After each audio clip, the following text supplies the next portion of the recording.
आज स्टार्ट करेंगे बेटा आवर्त सारणी, केमिस्ट्री का सबसे मोस्ट इंपोर्टेंट टॉपिक और रेलवे ग्रुप डी के लिए तो सबसे ज्यादा आने वाला है, एनटीपीसी के लिए भी, ग्रुप डी के लिए भी। बाकी किसी भी प्रकार के एग्जाम बचा ही नहीं है जिसमें यहां से एक क्वेश्चन नहीं आता हो। केमिस्ट्री का क्वेश्चन आएगा मतलब समझ लो आवर्त सारणी का आएगा, चाहे वो एसएससी जीडी हो, चाहे वो एसएससी का और कोई स्टैंडर्ड सवाल हो, 10+2 का हो, सीजीएल का हो, चाहे रेलवे ग्रुप डी का हो, रेलवे एनटीपीसी ग्रेजुएशन लेवल का हो, किसी भी लेवल का एग्जाम हो, किसी भी लेवल का, यूपीएससी वगैरह किसी का भी, आवर्त सारणी मतलब आना ही आना है, अनिवार्य है। ठीक है, तो बेसिक से लेकर के इससे जितने भी क्वेश्चन बन सकते हैं आवर्त सारणी में, बिल्कुल बेस से लेकर के एंड तक जितने भी क्वेश्चन बन सकते हैं उन सारे टाइप के क्वेश्चनों पर डिस्कशन करेंगे। ठीक है, चलिएगा स्टार्ट करते हैं। सबसे पहली बात तो ये है कि हमारे कुछ एलिमेंट्स होते हैं, आवर्त सारणी में सजाया किसको गया है, तो तत्वों को सजाया गया। किसको? तत्वों को, यानी कि एलिमेंट्स को सजाया गया है।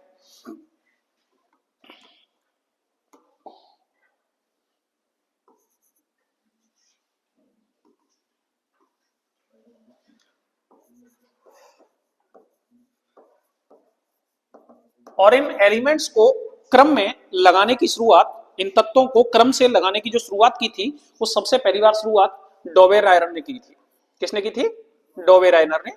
डोवेर-रायनर ने जो सिद्धांत दिया था बेटा, उस सिद्धांत को कहते हैं त्रिक सिद्धांत। क्वेश्चन आता है त्रिक सिद्धांत किसका है, तो डोवेर-रायनर का है ना। त्रिक सिद्धांत किसका है, तो डोवेर-रायनर का। डोवेर-रायनर ने यह सिद्धांत 1829 में दिया था। डोवेर-रायनर कहां के रहने वाले हैं? जर्मनी के। कहां के रहने वाले हैं? जर्मनी के। ठीक है, ऑब्जेक्टिव बात हो गई, क्लियर है, कोई दिक्कत तो नहीं। सबसे पहली बार एलिमेंट्स को सजाने की जो बात की वो डोवेर-रायनर ने की, और डोवेर-रायनर ने अपने त्रिक सिद्धांत में की। उन्होंने ये सिद्धांत कब दिया? 1829 में। वो जर्मन वैज्ञानिक थे। ठीक है, इस विषय पर दूसरे व्यक्ति जिन्होंने अपना तर्क रखा वो थे न्यूलैंड।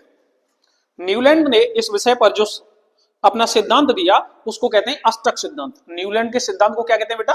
अष्टक सिद्धांत। न्यूलैंड ने अपना अष्टक सिद्धांत कब दिया था? 1865 में। न्यूलैंड कहां के रहने वाले थे?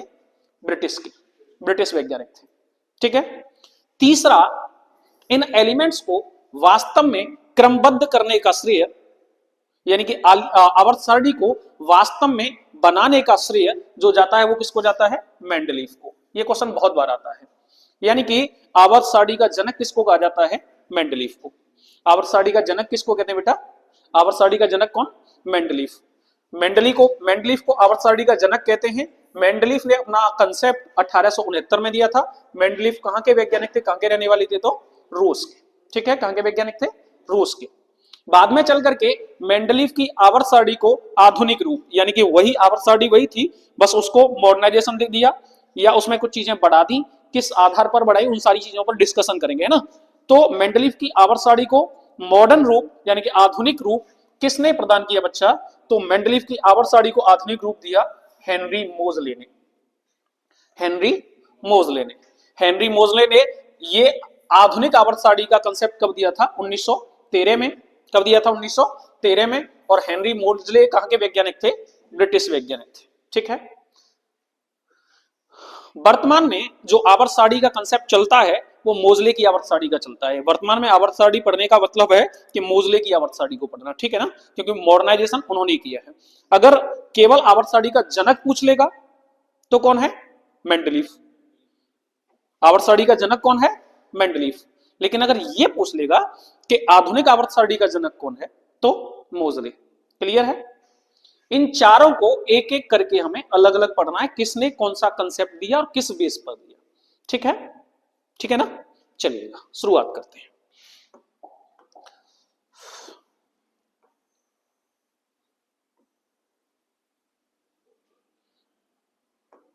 सबसे पहला सिद्धांत जो दिया है बेटा वो किसने दिया है?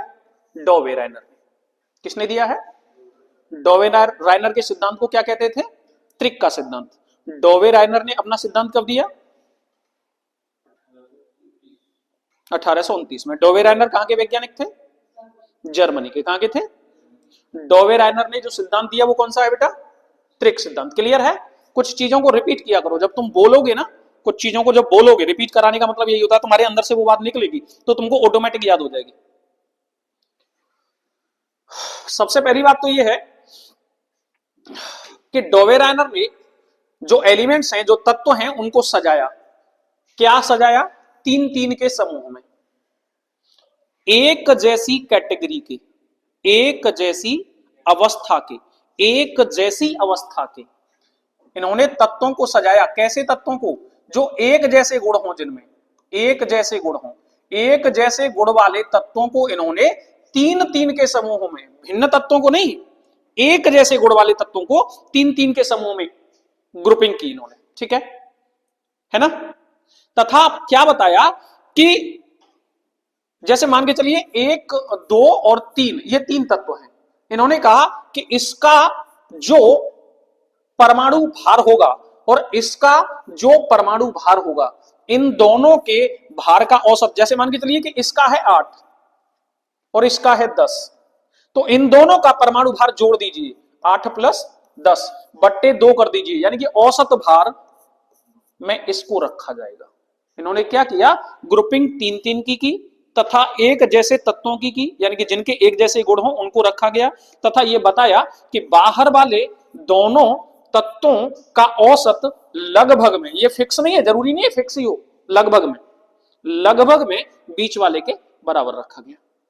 ठीक है, कोई दिक्कत इस बात में? क्लियर है? तो बेटा इन्होंने सजाया किस रूप में? कितने कितने की ग्रुपिंग की? तीन तीन की। और तीन तीन की ग्रुपिंग भी कैसे लोगों की? जिनके गुण कैसे हों? एक जैसे। गुण जैसे कैसे हों उनके? एक जैसे। तथा ग्रुपिंग का आधार भी क्या रखा कि जो बीच वाला तत्व है उस तत्व का परमाणु भार अन्य दो परमाणु भारों के औसत भार के क्या होगा? बात समझ गए? एक क्वेश्चन अब यही आ गया बेटा, परमाणु भार। परमाणु क्या होता है आप समझते हैं? मान के चलिए ये परमाणु है, ये क्या है? परमाणु है। तो परमाणु किन को मिलाकर के बनता है?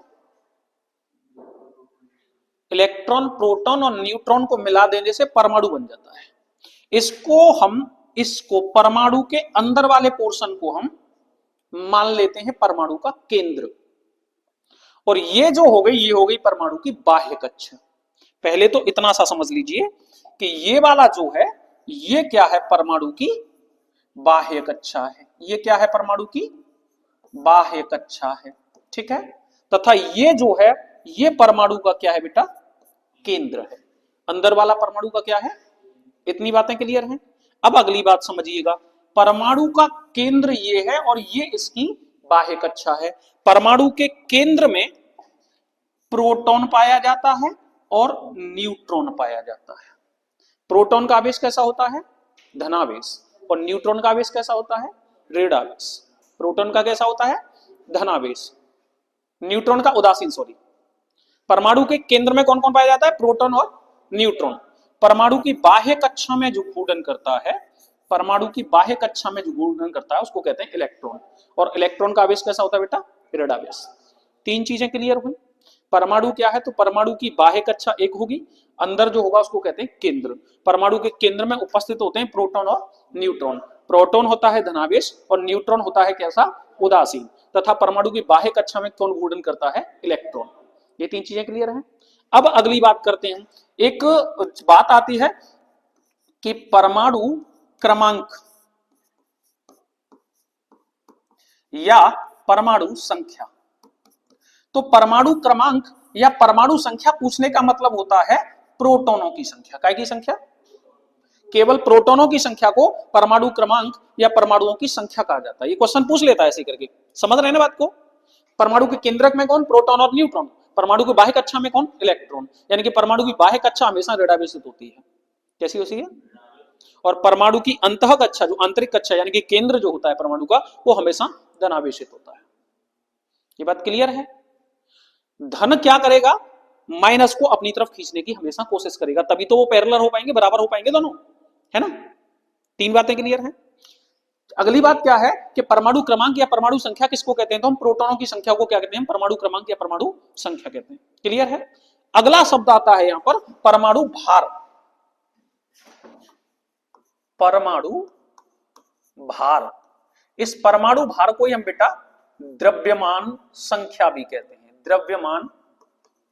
द्रव्यमान संख्या, परमाणु भार या द्रव्यमान संख्या। क्या होती है परमाणु भार या द्रव्यमान संख्या? प्रोटॉनों की संख्या प्लस न्यूट्रॉनों की संख्या बराबर होता है परमाणु भार या द्रव्यमान संख्या। क्लियर है? ये बातें एकदम क्लियर हैं, इनको नोट कर लीजिएगा, क्योंकि ये चीजें ऐसी हैं अगर ये समझ में नहीं आई तो आगे कंसेप्ट भी समझ में नहीं आएगा, बिल्कुल चीजें छूट जाएंगी। यहां तक कोई दिक्कत तो नहीं?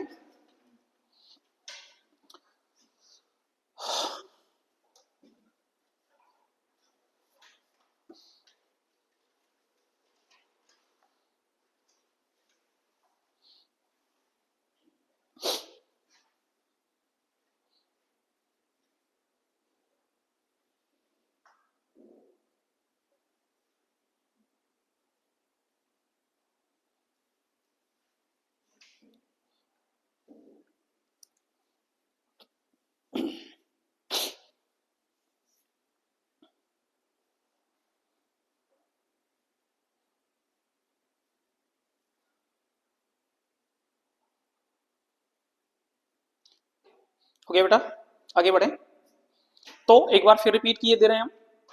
सबसे पहली बात, परमाणु की बाह्य कक्षा में कौन गुणन करता है? इलेक्ट्रॉन। कौन गुणन करता है? परमाणु के केंद्रक में कौन पाया जाता है? प्रोटॉन और न्यूट्रॉन। कौन पाया जाता है? प्रोटॉन और। परमाणु क्रमांक या परमाणु संख्या किसको कहते हैं? प्रोटॉनों की संख्या को। परमाणु क्रमांक या परमाणु संख्या किसको कहते हैं? प्रोटॉनों की संख्या को। परमाणु भार या द्रव्यमान संख्या किसको कहते हैं हम? प्रोटॉन तथा न्यूट्रॉन दोनों की संख्या को। ठीक है, प्रोटॉन तथा न्यूट्रॉन दोनों की संख्या को। क्लियर है? कोई दिक्कत तो नहीं यहां तक? क्लियर है नहीं ये सारी बातें? अगली बात, एक चीज और ध्यान रखिएगा, किसी भी परमाणु में यानी कि किसी भी तत्व को डिवीजन करने का आधार यह होता है कि जितनी उस परमाणु में प्रोटॉनों की संख्या होगी उतनी उस परमाणु में इलेक्ट्रॉनों की संख्या होगी। जितनी उस परमाणु में किसकी होगी? प्रोटॉनों की संख्या, उतनी उसमें क्या होगी? इलेक्ट्रॉनों की संख्या। यानी कि भले ही हम इसको प्रोटॉनों की संख्या के आधार पर बांटेंगे, लेकिन वो ऑटोमेटिक डिवीजन इलेक्ट्रॉनों की संख्या के आधार पर हो रहा होगा। ठीक है, इतनी बात, कोई दिक्कत तो नहीं? अगली बात, हम दोबारा से लौटते हैं। त्रिक सिद्धांत किसका बेटा? डोवेराइनर का है। डोवेराइनर ने त्रिक सिद्धांत में किस आधार पर चीजों को बांटा? किस आधार पर चीजों को बांटा? तो परमाणु भार यानी कि द्रव्यमान संख्या। किस आधार पर बांटा? परमाणु भार यानी कि द्रव्यमान संख्या। कितनी ग्रुपिंग में बांटा? 3-3 की ग्रुपिंग में। ग्रुपिंग कैसे की? एक जैसे की कि भिन्न भिन्न गुणों वाले की? समान गुणों वाले की। कैसे की? समान गुणों वाले की। तथा क्या बताया कि बाहर वाले दोनों जो होंगे उनका औसत भार अंदर वाले के यानी कि बीच वाले के क्या होगा? बराबर होगा। क्लियर है? उदाहरण के लिए उन्होंने कहा कि एक ले लीजिए लिथियम और एक ले लीजिए पोटेशियम। लिथियम का परमाणु भार और पोटेशियम का परमाणु भार, इन दोनों का कर दीजिए बेटा योग। कितना हो गया? 46। 46 का आधा कितना हो जाता है? 23। 23 में किसको रखा गया? सोडियम। यानी कि लिथियम, सोडियम, पोटेशियम तीनों कैसी एक प्रकृति के हो गए? एक जैसी प्रकृति के, समान प्रकृति के। कल भी क्वेश्चन था यहां से, ध्यान है पेपर में? लिथियम और सोडियम आंसर था उसका, है ना? यानी कि लिथियम, सोडियम और पोटेशियम तीनों कैसी हो गए? एक जैसी प्रकृति के। क्लियर है? तथा कैल्शियम का 40, बेरियम का 137, दोनों को जोड़ो बेटा, कितना हो गया? 40 और 137, 177/2 करो। 177/2 करो। 2 अट्ठे 16 और 2 अट्ठे 16, 0.5। उसने क्या कहा था? लगभग बराबर। स्ट्रेंशियम को रख लिया, लगभग बराबर का मतलब कितना? 88। यानी कि क्वेश्चन लिथियम, सोडियम, पोटेशियम तीनों एक जैसी प्रकृति के हैं, वैसे ही कैल्शियम, स्ट्रेंशियम और बेरियम ये भी तीनों कैसे हैं? एक जैसी प्रकृति के। क्लियर है? लिथियम, सोडियम, पोटेशियम तीनों एक जैसी प्रकृति के हैं, वैसे ही कैल्शियम, स्ट्रेंशियम और बेरियम तीनों कैसे हैं? एक जैसी प्रकृति के हैं। क्लियर है? तथा क्लोरीन का 35, आयोडीन का 127, दोनों को जोड़ दीजिए और आधा कर दीजिए, किसका निकल के आ जाएगा? ब्रोमीन का। यानी कि हम कहेंगे क्लोरीन, ब्रोमीन और आयोडीन भी तीनों कैसे प्रकृति के हैं? कि याद रहेंगे, उदाहरण में भी क्वेश्चन आ जाए, छूटेगा तो नहीं अब। क्लियर है? कोई दिक्कत इसमें? क्लियर है? तो हम कहेंगे lithium sodium potassium, lithium sodium potassium तीनों एक जैसी प्रकृति के। कौन कौन? लिथियम सोडियम पोटेशियम तीनों एक जैसी प्रकृति के। हम कहेंगे कैल्शियम स्ट्रोंशियम और बेरियम तीनों, कैल्शियम स्ट्रोंशियम और बेरियम तीनों एक जैसी प्रकृति के। तथा क्लोरीन ब्रोमीन और आयोडीन तीनों, क्लियर है। एक चीज और बस, डोवेरायर ने जब अपना त्रिक सिद्धांत दिया था उस समय पर ज्ञात तत्व यानी कि एलिमेंट्स की संख्या केवल कितनी थी बच्चा? 53 थी। कितनी थी? कोई दिक्कत है इसमें? क्लियर है? क्लियर है? हटा दें इसको, यहां तक कोई दिक्कत? डोवेरायर का त्रिक सिद्धांत कंप्लीट। इसमें से अब एक भी क्वेश्चन नहीं बचेगा, कर लोगे? एक भी क्वेश्चन नहीं बचेगा इसमें से, आराम से कर जाओगे डील। हटाएं इसको, आगे बढ़े। अगला, डोवेरायर के बाद बेटा किसने सिद्धांत दिया था? न्यूलैंड ने। न्यूलैंड के सिद्धांत को क्या कहा गया था? क्या कहा गया था? क्लियर है क्या कहा गया था? अष्टक सिद्धांत। न्यूलैंड के समय ज्ञात तत्वों की संख्या कितनी थी बाबू? 56। अब बात करते हैं हम, इन्होंने तत्वों को परमाणु द्रव्यमान के बढ़ते क्रम में सजाया। बेटा वही बात आ गई, परमाणु द्रव्यमान। परमाणु भार या परमाणु द्रव्यमान मतलब एक ही बात है। परमाणु भार या परमाणु द्रव्यमान क्या है? एक ही बात है। परमाणु भार का मतलब क्या है या परमाणु द्रव्यमान का मतलब क्या है?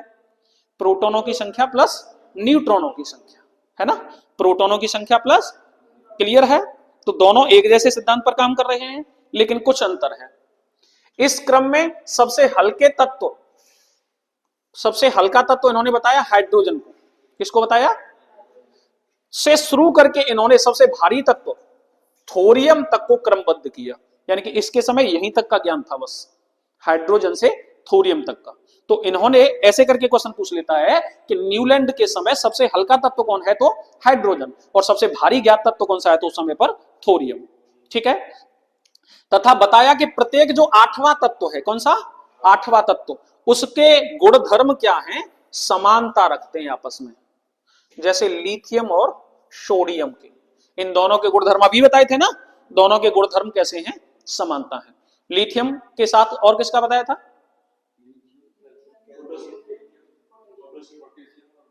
लिथियम सोडियम और पोटेशियम, है ना? लिथियम सोडियम और पोटेशियम, क्लियर है? कोई दिक्कत तो नहीं इसमें?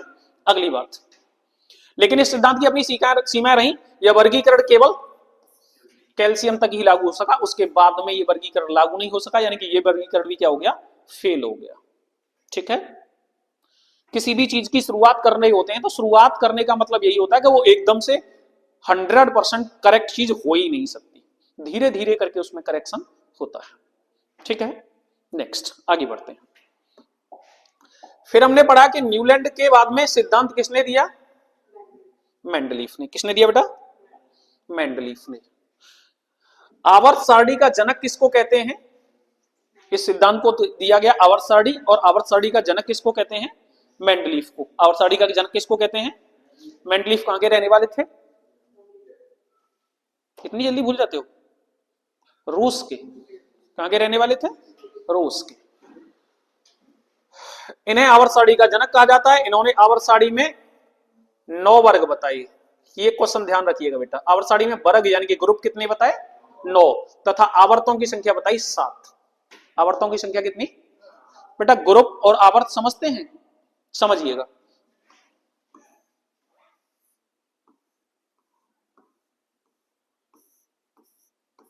ये जो है, ये 1 2 3 4 5, ये है ग्रुप।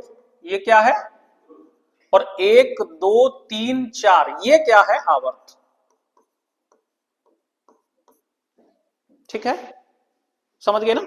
जो ऐसे करके होते हैं वो होते हैं आवर्त, और जो ऐसे नहीं, सॉरी, ऐसे करके जो रह रहे होते हैं ये होते हैं एक ग्रुप, दूसरा ग्रुप, तीसरा ग्रुप, चौथा ग्रुप, और ऐसे करके जो हो रहे होते हैं ये क्या होते हैं? आवर्त। ठीक है, यानी कि ग्रुप क्या है? तो ऐसे करके जो है ये है ग्रुप, ये क्या है? ग्रुप। और जो ऐसे करके है, ऐसे करके, ये क्या है? आवर्त। ठीक है, तो मेंडलीफ ने आवर्त सारणी में कितने ग्रुप बताए बेटा? 9, और आवर्त कितनी बताए? तथा सारणी को परमाणु भार या द्रव्यमान संख्या के आधार पर आगे बढ़ाया। परमाणु भार का मतलब फिर से समझ गए ना, प्रोटॉनों की संख्या प्लस, क्लियर है, प्रोटॉनों की संख्या प्लस न्यूट्रॉनों की संख्या, साथ ही परमाणुओं के भौतिक रासायनिक गुणों की आवर्तता को शामिल किया। इनके समय ज्ञात तत्वों की संख्या कितनी है बेटा? अब कोई क्वेश्चन इसमें से छूटेगा? क्लियर है? क्लियर है यहां तक? आगे बढ़ते हैं नेक्स्ट। अब आते हैं मेन काम जो हमें पढ़ना है उस पर। आधुनिक आवर्त सारणी का जनक किसको कहते हैं? हेनरी मोजले को। हेनरी मोजले ने जो अपनी आधुनिक आवर्त सारणी दी है, इस आवर्त सारणी में उन लोगों से हट करके सबसे पहली बात जो है वो समझिएगा क्या है। तो इन्होंने आवर्त सारणी को परमाणु संख्या के आधार पर प्रदर्शित किया है। वे सब लोग परमाणु द्रव्यमान के आधार पर कर रहे थे, है ना। इन्होंने किसके आधार पर किया है? परमाणु संख्या। परमाणु द्रव्यमान यानी कि परमाणु भार और परमाणु संख्या में अंतर पता है, क्लियर है? परमाणु संख्या का मतलब क्या होता है?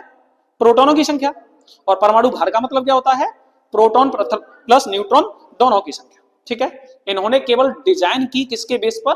प्रोटॉनों की संख्या के बेस पर। केवल किसके बेस पर? प्रोटॉनों की संख्या के बेस पर। क्लियर है ये बात? कोई दिक्कत इसमें? कोई दिक्कत हो तो मुझे बता दीजिए भी। इन्होंने जो डिजाइन दी वो किसके बेस पर दी? केवल प्रोटॉनों की संख्या के आधार पर। तथा क्योंकि इन्होंने पाया कि तत्वों के रासायनिक गुण जो हैं वो उनके इलेक्ट्रॉनिक विन्यास पर निर्भर करते हैं। क्योंकि तत्वों के जो रासायनिक गुण हैं वो किस पर डिपेंड करते हैं? इलेक्ट्रॉनों के विन्यास पर निर्भर करते हैं। तथा इलेक्ट्रॉन विन्यास परमाणु संख्या पर निर्भर करता है। काय पर निर्भर करता है? मैंने अभी बताई थी तुमको, परमाणु संख्या का मतलब होता है प्रोटॉनों की संख्या, और प्रोटॉनों की संख्या हमेशा इलेक्ट्रॉनों की संख्या के क्या होती है? बराबर। ठीक है, यानी कि प्रोटॉनों की संख्या पता है तो इसका मतलब है ऑटोमेटिक आपको इलेक्ट्रॉनों की संख्या का ज्ञान है। ठीक है, अब समझिएगा क्या किया गया है, वो एक एक करके चीज बताते हैं। मान लीजिए ये आवर्त सारणी है। ये क्या है बेटा? आवर्त सारणी है। ये आवर्त सारणी है। इस आवर्त सारणी में सबसे पहली बात तो क्या की गई कि ऐसे करके बंटवारा किया गया। 1 2 3 4 5 6 7 8 9 10 11 12 13 14 15 16 17 और ये बेटा ग्रुप कितने हो गए इसमें? पहली बात, आवर्त सारणी में जो ग्रुपों की संख्या है बेटा वो कितनी है? क्लियर है? आवर्त सारणी में जो ग्रुपों की संख्या है वो कितनी है? 18। दूसरी बात, 1 2 आप यहां तक चले जाइए, दूसरा ये पहला यहां तक है ना, ये तीसरा और ये चौथा और ये पांचवा, ये छठा और ये कौन सा? सातवां। यानी कि आवर्तों की संख्या कितनी है बेटा? 7। आवर्त कितने हैं? आवर्त हैं इसमें कितने? 7। पहली बात क्लियर है। दो बातें, आवर्त सारणी में ग्रुपिंग कितनी है? 18। ग्रुपिंग कितनी है? 18। आवर्तों की संख्या कितनी है? 7। ग्रुप का मतलब समझ गए, नीचे की तरफ आना, और आवर्त का मतलब बाएं से दाएं जाना। ठीक है, बाएं से दाएं जाना। क्लियर है ये बात? दो बातें हो गई। तीसरी बात, कुल एलिमेंट्स ज्ञात तत्वों की संख्या इस समय पर आवर्त सारणी जिस समय बनाई जा रही है उस समय ज्ञात तत्वों की संख्या बेटा 118। हम टोटल जो पढ़ेंगे वो कितने तत्वों को पढ़ेंगे? 118 तत्वों को। ज्ञात तत्वों की संख्या कितनी है? 118। कोई दिक्कत यहां पर? कोई दिक्कत यहां पर? क्लियर है? चलिए अगली बात कर ले हम। तो ये जो ग्रुप बनाए गए हैं 18, ये किस आधार पर बनाए गए हैं? तो जो ग्रुप बनाए गए हैं वो इस आधार पर बनाए गए हैं कि जैसे इस ग्रुप में जितने भी सदस्य होंगे उन सभी की खासियत क्या होगी कि उनका इलेक्ट्रॉन विन्यास समान होगा। क्या होगा? इस ग्रुप में जितने भी सदस्य होंगे उनका इलेक्ट्रॉन विन्यास समान होगा। इस ग्रुप में जितने भी सदस्य होंगे उनका ग्रुप इलेक्ट्रॉन विन्यास क्या होगा? समान होगा। यानी कि जो ग्रुपिंग की गई, ग्रुप बताए गए 18 है, और ये 18 ग्रुपों की जो ग्रुपिंग की गई है बेटा, यानी कि जो समूह बनाया गया है वो काय के आधार पर बनाया गया है? इलेक्ट्रॉन विन्यास के आधार पर। काय के आधार पर बनाया गया है? कोई बात यहां ऐसी जो समझ में नहीं आई हो? क्लियर है बातें? आपको ग्रुप कितने हैं? 18 हैं। ग्रुपों की ग्रुपिंग किसके आधार पर की गई है? इलेक्ट्रॉन विन्यास के आधार पर। आवर्त कितने हैं बेटा? 7। और इस समय ज्ञात तत्वों की संख्या कितनी है? 118। पहले ये सारी चीजें नोट कर दो फटाफट से।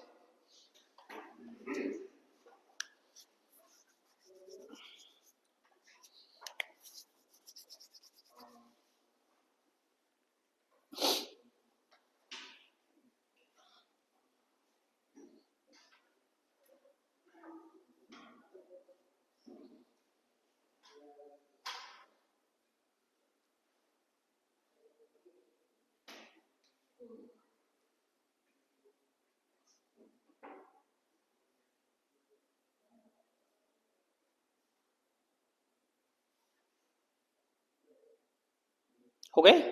अगली बात समझो बेटा, ये तो ग्रुपिंग कर दी हमने काय के आधार पर? इलेक्ट्रॉन विन्यास के आधार पर। तो हमने जो एलिमेंट्स बताए हैं 118, ये किसके आधार पर सजाए गए हैं? तो हमने अभी बताया था परमाणु क्रमांक के आधार पर। काय के आधार पर? परमाणु क्रमांक। और परमाणु क्रमांक का मतलब क्या है? प्रोटॉनों की संख्या के आधार पर। किसके आधार पर? प्रोटॉनों की संख्या के आधार पर। क्लियर है? यानी कि यहां लिख दीजिए, एलिमेंट्स का जो डिवीजन किया गया है या जो सजाया गया है या जो बंटवारा किया गया है बेटा, वो किसके आधार पर है? प्रोटॉनों की संख्या के आधार पर, यानी कि परमाणु क्रमांक के आधार पर। क्लियर है? क्लियर है? अब आगे बात समझिए, इसका मतलब क्या है, कैसे बांटा जा रहा है वो समझिए। अब इतना हटाऊं, यहां तक हो गया?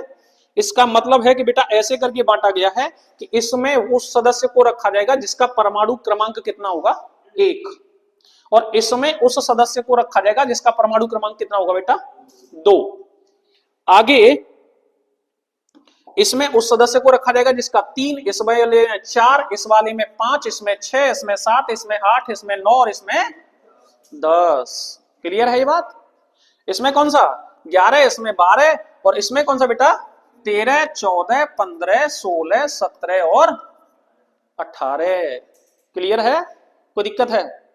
इसमें 19, इसमें 20, 21, 22, 23, 24, 25, 26, 27, 28, 29, 30, 31, 32, 33, 34, 35 और 36, जिनका परमाणु क्रमांक 36 होगा, वहां तक का डिवीजन होगा। कोई दिक्कत इसमें?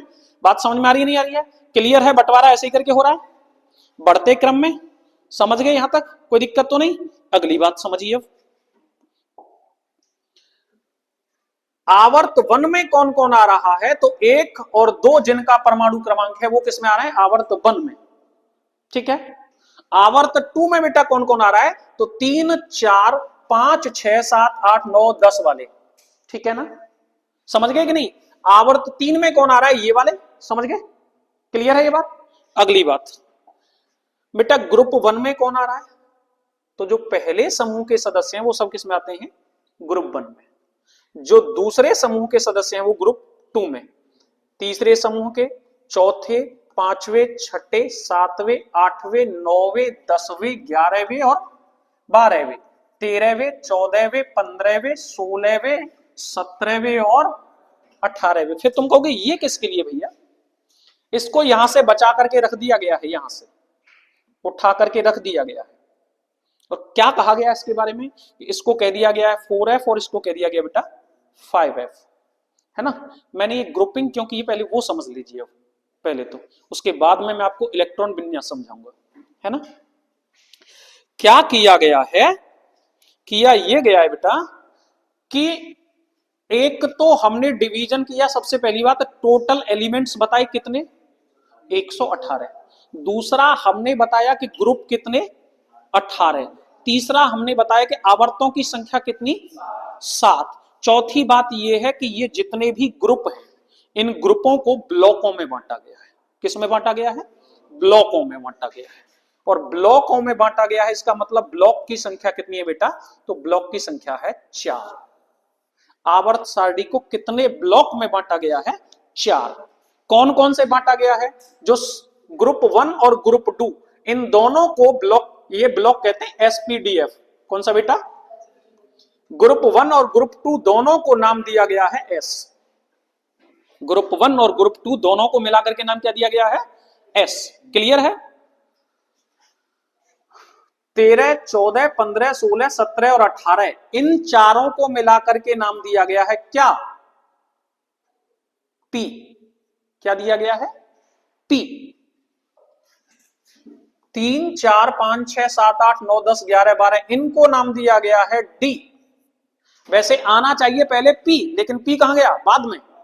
और बाद में आना चाहिए डी, लेकिन डी ले लिया पहले। और इन दोनों को मिलाकर के बेटा नाम दिया गया है एफ। क्लियर है? क्लियर है बात? ग्रुपों को किस में बांटा गया है? ब्लॉक में। ब्लॉक कितने हैं? 4। एसपीडीएफ, इसीलिए इस टेबल को कहते हैं एसपीडीएफ टेबल। कौन सी table? SPDF table. Periodic table को और किस नाम से जानते हैं? एसपीडिक, सॉरी, एसपीडीएफ टेबल। क्लियर है? एस का मतलब ग्रुप 1 और ग्रुप 2, यानी कि कितने समूह? 2 समूह। डी का मतलब ग्रुप 3 टू ग्रुप 12, यानी कि टोटल समूहों की संख्या कितनी? 10। और इसमें टोटल समूहों की संख्या कितनी? 2। और एफ में भी टोटल समूहों की संख्या कितनी बेटा? 2। जबकि पी में टोटल समूहों की संख्या कितनी? 6। अब देख लीजिएगा, 1, 2, 3, 4, 5, 6, 7, 8, 9, 10, इसमें कितने हो गए? 10। और इसमें कितने हो गए? 1, 2, 3, 4, 5, 6, इसमें कितने हो गए? 6। कोई दिक्कत इस बात में? क्लियर है? क्लियर है ना? ओके, इतना हटा दूं मैं यहां से। एक चीज और यहीं पर बता देता हूं आपको, यहां से क्वेश्चन कुछ आते रहते हैं, वो बता देता हूं। ये आ जाता है कि कौन से ब्लॉक के तत्वों को क्षारीय तत्व कहा जाता है। बहुत मोस्ट इंपोर्टेंट क्वेश्चन है, बार बार पूछा गया क्वेश्चन। क्या है बेटा? कौन से ब्लॉक के तत्वों को क्षारीय तत्व कहा जाता है? तो ब्लॉक एस के तत्वों को क्षारीय तत्व कहा जाता है। ब्लॉक एस के तत्वों को क्या कहा जाता है? क्षारीय तत्व कहा जाता है। ठीक है, अगला क्वेश्चन आ जाता है, कौन से ब्लॉक के तत्वों को रंगीन तत्व कहा जाता है? रंगीन तत्व या संक्रमण करने वाले तत्व। ब्लॉक पी के तत्वों को रंगीन तत्व या संक्रमण करने वाले तत्व कहा जाता है बेटा। ठीक है, और ब्लॉक एस एफ के सदस्यों को अंतः संक्रमण करने वाले तत्व कहा जाता है। अंतः संक्रमण करने वाले तत्व कहा जाता है। इतनी बातें क्लियर हैं? क्षारीय तत्व, तो क्षारीय तत्व कौन से ब्लॉक में? एस ब्लॉक में। रंगीन तत्व पी ब्लॉक में।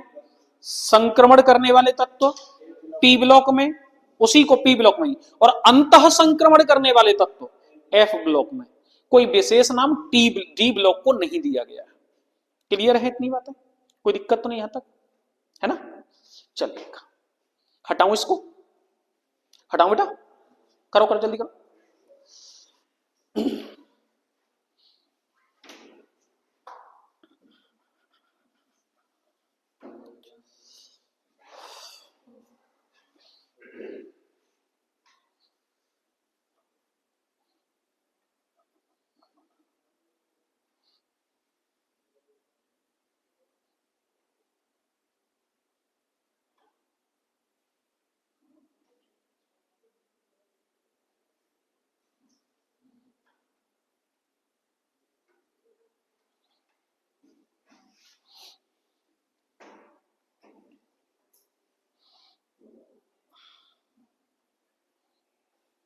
हो गया? आगे बढ़ जाएं? चलिए देखिए, तो हमने बताया आवर्त सारणी में टोटल एलिमेंट्स कितने बेटा? 118। 118 118 एलिमेंट्स किसके आधार पर बांटा गया है? परमाणु क्रमांक। परमाणु, क्लियर है? 1 से लेकर के 118 तक। ठीक है, दो बातें हो गई। तीसरी बात, जो टोटल एलिमेंट्स हैं उनको कितने ग्रुपों में बांटा गया है? 18 ग्रुपों में। कितने ग्रुपों में बांटा गया है? और ग्रुपों की जो ग्रुपिंग की गई है वो किसके आधार पर की गई है? तो इलेक्ट्रॉन विन्यास जिनका समान होगा उनको एक ग्रुप में सजाया गया है। यानी कि इलेक्ट्रॉन विन्यास के आधार पर। ठीक है, चौथी बात हमने बताई, आवर्त कितने हैं आवर्त सारणी में? 7। कितने हैं? 7। कितने आवर्तों की संख्या है? 7 है। कोई दिक्कत यहां तक? अब हमारे पास बात बची हुई क्या रह गई? प्रोटॉनों के बारे में हमने बता दिया कि कैसे करके सजाए गए हैं, इलेक्ट्रॉन विन्यास कैसे होता है इसको समझाते हैं ना। यहां समझिए, आ जाइए, बहुत इंपॉर्टेंट चीज है।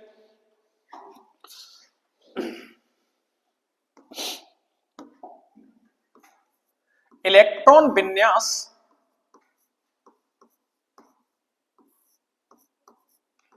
2n स्क्वायर के रूप में होता है। किस रूप में होता है? 2n स्क्वायर के रूप में होता है।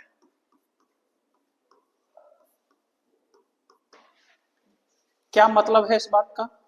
अब इस बात का मतलब समझिएगा, देखिए यहां समझिए। इस बात का मतलब बेटा ये है कि हम कहें प्रथम कक्षा में कितने इलेक्ट्रॉन आएंगे, तो प्रथम कक्षा का मतलब हो जाएगा n की वैल्यू 1। n की वैल्यू कितनी? 1। तो इसका मतलब हो जाएगा 2 इंटू 1 का स्क्वायर, यानी कि पहली कक्षा में इलेक्ट्रॉनों की संख्या होगी अधिकतम कितनी? 2। कितनी होगी? क्लियर है? हमसे कहे कि भैया दूसरी कक्षा में इलेक्ट्रॉन कितने आएंगे अधिकतम, तो दूसरी कक्षा में इलेक्ट्रॉन होंगे 2 इंटू n की वैल्यू होगी बेटा 2, और 2 का वर्ग कितना हो जाता है? 4, और 4 दूनी बेटा कितना हो गया? यानी कि दूसरी कक्षा में इलेक्ट्रॉनों की अधिकतम संख्या होगी कितनी? 8। कितनी होगी? 8। अगर हमसे पूछ लेता है कि तीसरी कक्षा में इलेक्ट्रॉन कितने आएंगे बाबू, तो तीसरी कक्षा में इलेक्ट्रॉनों की संख्या होगी 2 इंटू 3 का वर्ग। 3 का वर्ग 9 दूनी कितना बेटा? 18। यानी कि तीसरी कक्षा में इलेक्ट्रॉनों की अधिकतम संख्या होगी 18। बात समझ में आ रही है नहीं आ रही है? अगर हमसे पूछ ले कि चौथी कक्षा में अधिकतम इलेक्ट्रॉनों की संख्या कितनी होगी, तो चौथी कक्षा में अधिकतम इलेक्ट्रॉनों की संख्या होगी 2 इंटू 4 का वर्ग बेटा कितना हो जाता है? 16 दूनी कितना हो गया बाबू? क्लियर है? कोई दिक्कत तो नहीं? अगर हमसे पूछ ले कि पांचवी कक्षा में इलेक्ट्रॉनों की संख्या कितनी होगी, तो हम बता पाएंगे 2 इंटू 5 का वर्ग कितना हो जाता है? 25 दूनी कितना हो गया? यही चलता रहेगा। ये बात समझ में आई पहले तो? कोई दिक्कत है इसमें?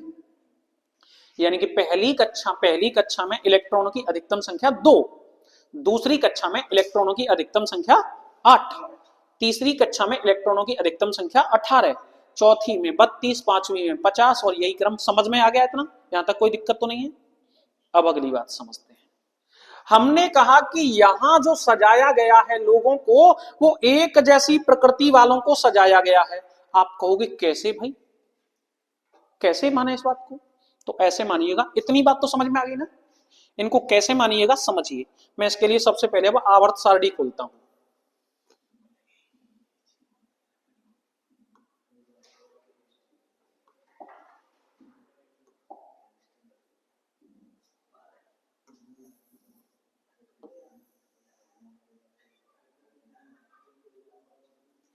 समझ तो बेटा जरा सा, आवर्त सारणी के ग्रुप नंबर 1 में hydrogen, lithium, sodium, potassium, rubidium, caesium और फ्रेंसियम को रखा गया है ना?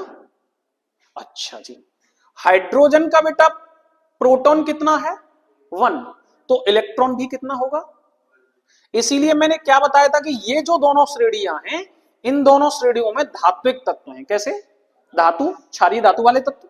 क्षारीय धातु इन्हीं में है, लेकिन एक बात ध्यान रखिएगा, इन दोनों ग्रुपों में केवल एकमात्र ये हाइड्रोजन ऐसा है जो अधातु है। यानी कि ये पूछ लेता है ग्रुप 1 में एकमात्र अधातु धातु कौन सी है? अधातु कौन है? एकमात्र धातु कौन है? तो हाइड्रोजन। ठीक है, तो इसको तो भूल ही जाइए, या भूलिए मत तो भी रख लीजिए 1। कितना? 1। अगले पर आए बेटा, कितना है इसका? 3। अगले पर आए इसका कितना है? 11। अगले पर आए इसका कितना है? 19। अगले पर आए बाबू कितना है? 37। अगले पर आए कितना है? 55। इतने पे ही समझ जाओगे तो और लिखूंगा करूँ? समझ जाओगे? चलिए अब एक एक करके समझाता हूं, समझिए। मैंने कहा भैया इलेक्ट्रॉन विन्यास करना है, तो इलेक्ट्रॉन विन्यास में कम से कम पहली कक्षा में कितने चाहिए हमको? मैक्सिमम कितने चाहिए? 2। यहां तो एक ही रहेगा, है ना? अगर जागो करेंगे तो पहली कक्षा में जानते क्या चाहिए? 2 है, और अगली कक्षा में क्या तक हमने कहा बताई? पहली कक्षा में 2, और अगली में, और अगली में, और अगली में और अगली में, और अगली में डॉट डॉट डॉट, यही है ना, यही है बंटवारा। चलो तो 2 के बाद अगली कक्षा में जाएंगे तो क्या बचे, अगर जा को करना पड़े तो 2 के बाद बेटा भरवे का क्या चाहिए, 8 और 2 क्या है 10, अगली में चलेगी बेटा कितनो, क्लियर है। अगर जा को करना पड़े तो जा में पहले चाहिए 2 और जा में चाहिए 8, क्या है 10। अब क्या चाहिए अगली का, 18, तुम क्या हो गए 18, पर ये ऐसे करके बंटवारा नहीं होता है। यहां क्या होगा कि इसके समकक्ष पहले इसको कीजिए और बाकी को अगले को दे दीजिए, उसके बाद इसको भरिए। जब पहले कुछ अगले में भरना है उसके बाद इसको भरिए, यानी कि 8 दूनी 16 और 2 18 और 1 क्या गए बेटा, यह भरी हूं 2 और 8 क्या गए 10। अब मैं 8 जाए दे दूं और 8 जाए दे दूं तो 8 और 8 16 और 10 26 है, यानी कि ना बननी बात, तो यानी कि मैं जा पूरे 18 दे सकता हूं, 18 और 10 क्या गए 28, 28 और जाम के बचे 9, यानी कि अगले क्या देने पड़ेंगे वो 8, क्योंकि 8 8 के रूप में बढ़ता है आगे को, 8 के रूप में क्यों बढ़ता है, क्योंकि जिस किसी की बाह्य कक्षा में 8 तत्व तो रह गए, जिस किसी की बाह्य कक्षा में 8 तत्व तो रह गए, इसका मतलब होता है, बस यही वो बात समझा रहा हूं मैं, इसका मतलब होता है कि वो तत्व, वो इलेक्ट्रॉन कैसा हो गया है, पूर्ण हो गया है, पूर्ण हो गया है, यानी कि वो अभिक्रियाशील नहीं बचा है, यानी कि अब उसको किसी के साथ अभिक्रिया करने की आवश्यकता नहीं है, ठीक है ना, इसलिए 8 8 के रूप में बढ़ते हैं, है ना, यानी कि उनको बोलते हैं नोबल, क्या बोलते हैं नोबल, तो 8 8 के रूप में बढ़ते हैं। इसके बाद में बचा कितना रह गया बेटा 1, समझ गए बात को। अगले में भी बढ़ना पड़ेगा, 2 और 8 10 और 18 28, 28 और 32 कितना हो जाएगा बाबू,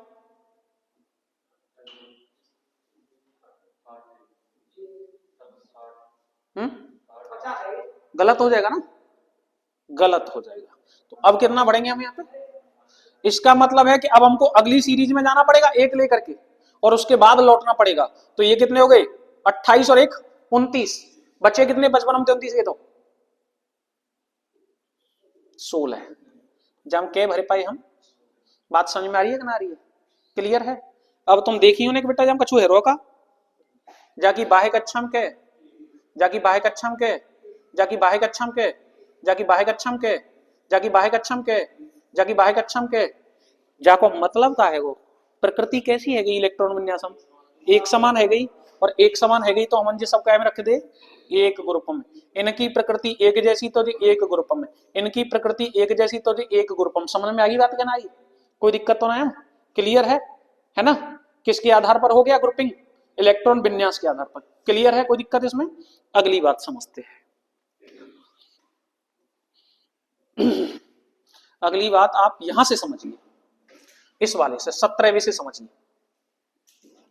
17वें में पहले तत्व में कितने बेटा 9, दूसरे तत्व में कितने हैं 17, तीसरे तत्व में कितने हैं, बस इतने तो ही समझ में आ जाएगी। 9 का मतलब का 1 के 2 है, पहली कक्षा में क्या भरेंगे, पहली कक्षा में 2 भरेंगे भैया, 2 है, यानी कि 2 है, बचे क्या 7, पहली कक्षा में 2 है और 8 10 और 7, पहली कक्षा में 2 है और 8 10, 10 और 18 कह गए 27 और 7 35, समझ गए का 7 7 ही आ रहे हैं सोनम, क्या आ रहे हैं 7 7 आ रहे हैं सोनम, क्या आ रहे हैं, क्लियर है, क्लियर है कि नहीं है। पहली बात तो ग्रुपिंग करना आ गया। अब दूसरी बात समझिए, तुम्हारे पास 7 रुपए हैं और तुम कहो कि 1 रुपया और मिल जाए, और पूर्ण होने की कंडीशन है 8, मेरी बात को समझिए, तुम्हारे पास है रुपए 7 और पूर्ण होने की कंडीशन है 8, कितनी 8, तो तुम 1 रुपया लेने की कोशिश करोगे कि काऊ पे 7 रुपया देने की कोशिश करोगे, लेने की कोशिश करोगे ना, है ना, और काऊ के पास रुपया केवल 1 और पूर्ण है की कंडीशन है 8, तो जा मतलब का है वो 1 है छोड़ बचावे ना, 1 1 आकर बचावे, यानी कि मैं छोड़ दूं काऊ तरीका ते और दूसरे पे दूसरे त्याग दूं, मैं छोड़ दूं, यानी कि इनमें जो प्रवृत्ति पाई जाएगी, इनमें प्रवृत्ति पाई जाएगी त्यागने की, क्योंकि इनके पास तो 1 ही है और इनके पास है 7, तो इनमें प्रवृत्ति कैसी पाई जाएगी ग्रहण करने की। ध्यान रखिएगा, जिस किसी के भी पास बाह्य कक्षा में 4 से कम तत्व होंगे वो हमेशा त्यागने की स्थिति में रहेगा, क्योंकि 4 से कम होने का मतलब 8 पर जाकर के आपको फुल स्टॉप करना है ना, तो 4 से कम यानी कि आधे से कम रह गए तो त्याग हो जल्दी, और अगर किसी के पास 4 से ज्यादा होंगे तो इसका मतलब कौन सी स्थिति में रहेगा, वो ग्रहण करने की स्थिति में रहेगा। क्लियर है, कोई दिक्कत इसमें? क्लियर है। अब बच्चा जरा सा 18वीं श्रेणी को ले लेना, 18वीं को ले लेना। 18वीं में बाह्य कक्षा में कितने बेटा? 2 है। 2 का मतलब पहली कक्षा में 2 है गए 10, 10 का मतलब 2 और 8 है गए 18, 18 का मतलब 2 और 8, 10 और 8 क्या है बेटा 18, 36, 2 और 8, 10 और 18 और वहां के बाद हम क्या बेटा 8। समझ रहे हैं का? जिन्हें अपने आप हम पूर्ण है चूंकि पहली कैटेगरी में 2 बटते हैं, बाकी बाद हम हर एक हम क्या होते जा रहे हैं, लास्ट हम क्या होते जा रहे हैं, जाको मतलब का हो। अब ये तो कहेंगे जी कहेंगे संतुष्ट, जी कहेंगे और संतुष्ट है तो बाकी बाद हम बाका क्रिया कर भी जरूरत है ना, क्रिया कर भी जरूरत। यानी कि इस ग्रुप के सदस्यों को अन्य किसी के साथ क्रिया करने की आवश्यकता ही नहीं है, और इस ग्रुप के सदस्यों को अन्य किसी के साथ क्रिया करने की आवश्यकता नहीं है। इसका मतलब क्या है, ये कैसे हैं, अभिक्रियाशील है नहीं, निष्क्रिय है, अक्रिय है, ये क्रिया नहीं कर रही, ये कैसे हैं, अक्रिय है। ये कैसे हैं, अक्रिय हैं या निष्क्रिय हैं, इनको किसी से कोई लेना देना नहीं भैया, हम तो पूर्ण है चुके हैं, हमारे जान भाड़ में जाओ सब। समझ गए ना समझे? क्लियर है। क्वेश्चन यहीं से आ जाता है भैया, अक्रिय गैस कौन से समूह में पाई जाती हैं, समूह नंबर, समझ गए बात है कि ना समझे, अक्रिय गैस कौन से समूह में पाई जाती है, तो समूह नंबर 18 में। अक्रिय गैसों की संख्या कितनी है, अक्रिय गैसों की संख्या कितनी है, 1 2 3 4 5 6 7। अक्रिय गैसों की संख्या कितनी है, 7। क्लियर है। कौन कौन है अक्रिय गैस, हीलियम है, नियोन है, आर्गन है, क्रिप्टन है, जिनोन है, रेडोन है और ऑर्गेन्सन है। कोई दिक्कत या बात? क्लियर है, यहां तक कोई दिक्कत तो ना है? समझ गए बात है कि ना समझे? ठीक है, हटाऊ में जाए, इतनी कहानी है, आगे बढ़ते हैं। यानी कि बंटवारा करना आपको आ गया है ना, कोई दिक्कत तो नहीं इसमें? बंटवारे करने में कोई समस्या हो किसी को? कोई समस्या नहीं है। अब हम अगली बात करते हैं। पहले ग्रुप में एक एक करके बातें करेंगे, हम क्वेश्चन छांटेंगे यहां से। पहले ग्रुप में, ग्रुप नंबर 1 में और ग्रुप नंबर 2 में ब्लॉक कौन से बनते हैं, 1 और 2 को मिलाकर के ब्लॉक कौन सा बनता है, एस ब्लॉक। कौन सा ब्लॉक बनता है, एस ब्लॉक। एस ब्लॉक में क्या पाई जाती हैं, धातुएं, और वो किस रूप में, क्षार के रूप में। किस रूप में, यानी कि ब्लॉक नंबर 1 और ब्लॉक नंबर 2 दोनों को क्षार धातु वाला ग्रुप कहते हैं ना, यही बताए थे ना, एस ग्रुप को क्षार धातु वाला ग्रुप कहते हैं। अब इसमें भी एक अलग से क्वेश्चन आ गया, ब्लॉक नंबर 1, ब्लॉक नंबर 1 ये होता है क्षार धातु, और ब्लॉक नंबर 2 ये होता है क्षार मृदा धातु। ऐसे क्षार जो मृदा में पाए जाते हैं वो ब्लॉक नंबर 2 में होते हैं। आपने सुना होगा बेरिलियम, मैग्नीशियम, सुना है ना, फसलों में देते हैं magnesium, calcium, strontium, barium, radium, ये सब फसलों में लगाया जाता है। सामान्यतः बहुत सुना होगा कैल्शियम का नाम, मैग्नीशियम का नाम, पौधों को हरा तत्व देता है। यही सब वो तत्व हैं जो किसमें मिलते हैं, मृदा में। क्लियर है। यानी कि ग्रुप नंबर 1 क्षार धातु वाला ग्रुप है, और ग्रुप नंबर 2 क्या है बेटा, क्षार मृदा धातु वाला ग्रुप है। लिख दो फटाफट से, 1 क्षार धातु, ग्रुप 2 क्षार मृदा धातु।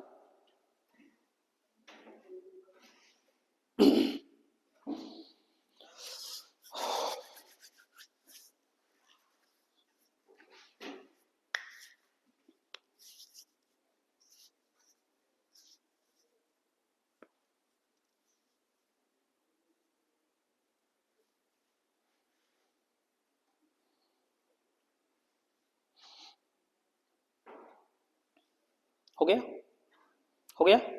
अगली बात, अगला क्वेश्चन यहीं से, ग्रुप नंबर 1 में एकमात्र अधातु कौन है, ग्रुप नंबर 1 में एकमात्र अधातु है हाइड्रोजन, एकमात्र अधातु।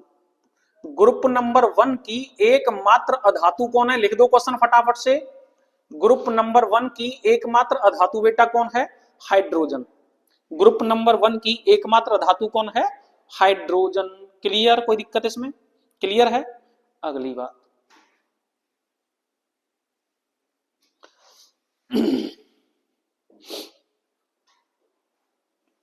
हो गया यहां तक? कोई दिक्कत तो नहीं? अगली बात समझिएगा। एक क्वेश्चन आता है, किस ग्रुप की धातुओं को सिक्का धातु कहते हैं या मुद्रा धातु कहते हैं, यानी कि जिनसे सिक्का बनता है। आपने कई बार सुना होगा सिक्का, रुपया। रुपया आपने सुना है क्या? कॉपर को सिक्का बनाए हुए हैं, सिल्वर को, सोने को, रियोन्टिनम को। ये तीन तो बहुत सुने होंगे। ग्रुप नंबर 11 को सिक्का धातु वाला ग्रुप या मुद्रा धातु वाला ग्रुप कहते हैं।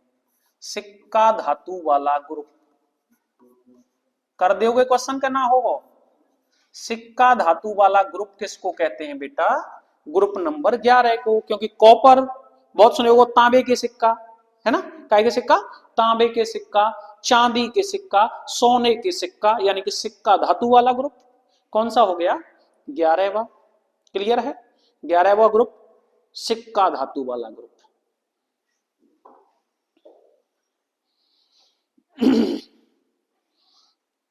ठीक है, अगली बात।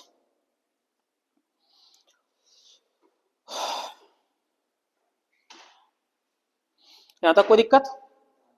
अगला एक क्वेश्चन आता है, कौन से ग्रुप को अयस्क बनाने वाला ग्रुप कहते हैं? मतलब उस ग्रुप में से अयस्क ही बनते हैं प्योरिटी में।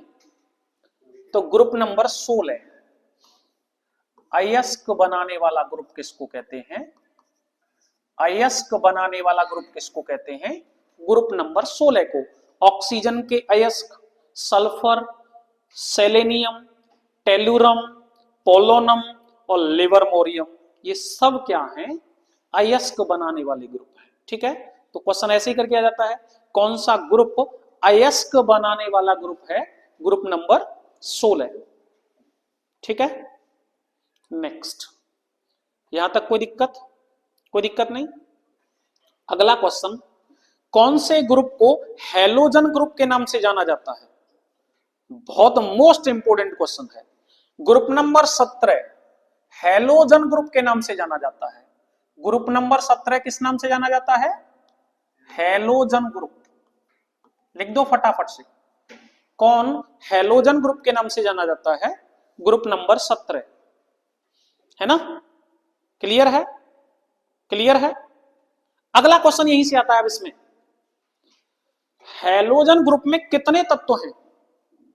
देखो भैया, हैलोजन ग्रुप में 1 2 3 4 5 6 डैश करके लिख दो। हैलोजन ग्रुप में तत्वों की संख्या कितनी है? 6। हैलोजन ग्रुप में तत्वों की संख्या कितनी है? 6। कौन कौन से? ये और पूछता है अलग से, फिर कौन कौन से? 6 तत्व लिखो। Number 1 fluorine, number 1 fluorine, number 1 fluorine लिख दिया। Number 2 chlorine, fluorine chlorine bromine, fluorine chlorine bromine iodine, fluorine chlorine bromine iodine astatine, astatine, और लास्ट में होता है टेनेसाइन, टेनेसाइन, टेनेसाइन।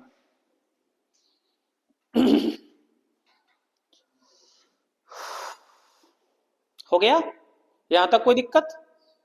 यहां तक कोई दिक्कत तो नहीं? क्लियर है इतनी बात? अगली बात, इसके बारे में मैंने तुमको बता ही दिया। कौन सा ग्रुप अक्रिय गैसों का ग्रुप है? तो 18वां ग्रुप। या निष्क्रिय गैसों का ग्रुप है? 18वां ग्रुप। निष्क्रिय गैसें कितनी हैं? 7। लिख दो, लिख लो, लिख लो, ऐसे करके लिखो। निष्क्रिय या अक्रिय गैसों वाला ग्रुप, निष्क्रिय या अक्रिय गैसों वाला ग्रुप 18वां, 18वां। निष्क्रिय या अक्रिय गैसों वाला ग्रुप कौन सा है? 18वां। कौन कौन सी गैसें हैं जो निष्क्रिय या अक्रिय गैसें हैं? बेटा लिखते जाओ। जिनकी संख्या ऐसे लिखो, जिनकी संख्या 7, जिनकी संख्या 7, जिनकी संख्या कितनी? 7। Number 1 helium, number 1 helium, number 2 neon, number 3 argon, argon लिख दिया। नंबर 4 क्रिप्टॉन, क्रिप्टॉन हो गया। नंबर 5 जीनोन, नंबर 6 रेडियन, और number 7 oganesson, oganesson, oganesson, ऑर्गेन्सन।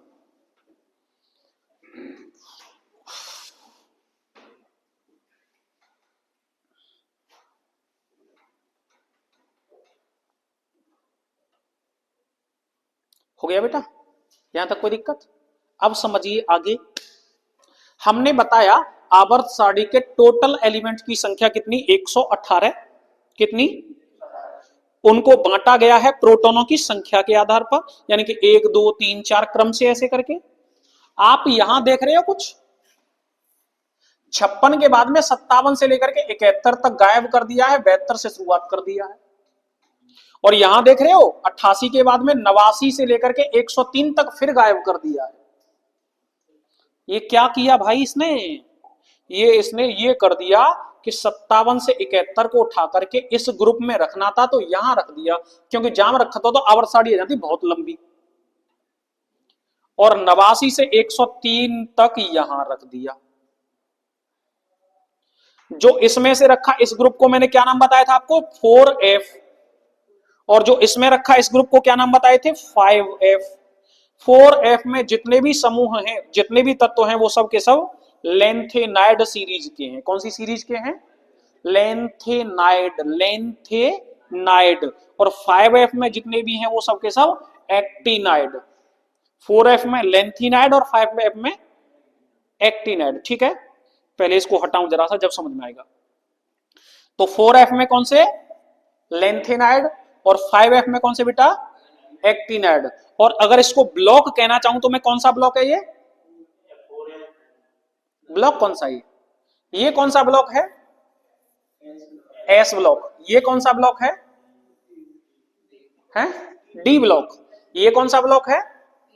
P block. और ये कौन सा ब्लॉक है? F block. कौन सा ब्लॉक है? क्लियर है ना? अगर मैं ब्लॉक के हिसाब से कहना चाहूं तो एफ ब्लॉक। एफ ब्लॉक में कौन कौन है? 4F और 5F। क्लियर है?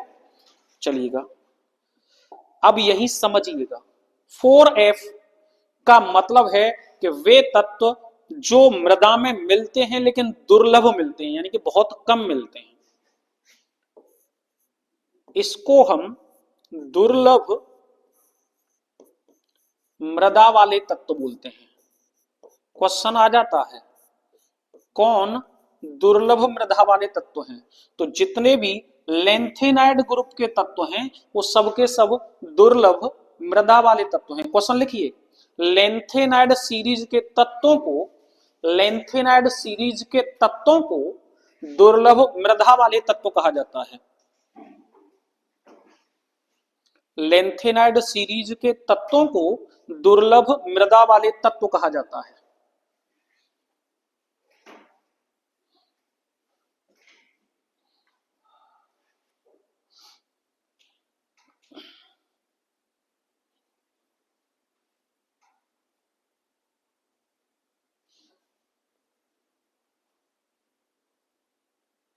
ठीक है, अब दूसरी बात, ये जितने भी एक्टिनाइड सीरीज के तत्व हैं, लेंथेनाइड में आप समझ लीजिए पहले तो, लेंथेनम, सीरम, पैसेड्राइम, नेडियोमियम, ये जितने भी हैं ये सबके सब तत्व बहुत ज्यादा अल्प मात्रा में मिलते हैं।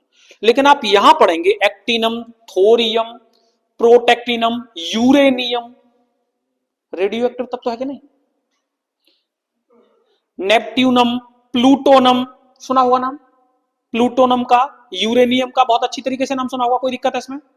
यानी कि एक्टिनाइड सीरीज में जितने भी तत्व हैं वो सबके सब कैसे हैं? रेडियो एक्टिव तत्व हैं, रेडियो धर्मी तत्व हैं। लिख दीजिए, एक्टिनाइड सीरीज में, एक्टिनाइड श्रृंखला में रेडियो एक्टिव तत्वों को रखा गया है। रेडियो एक्टिव तत्वों को रखा गया है।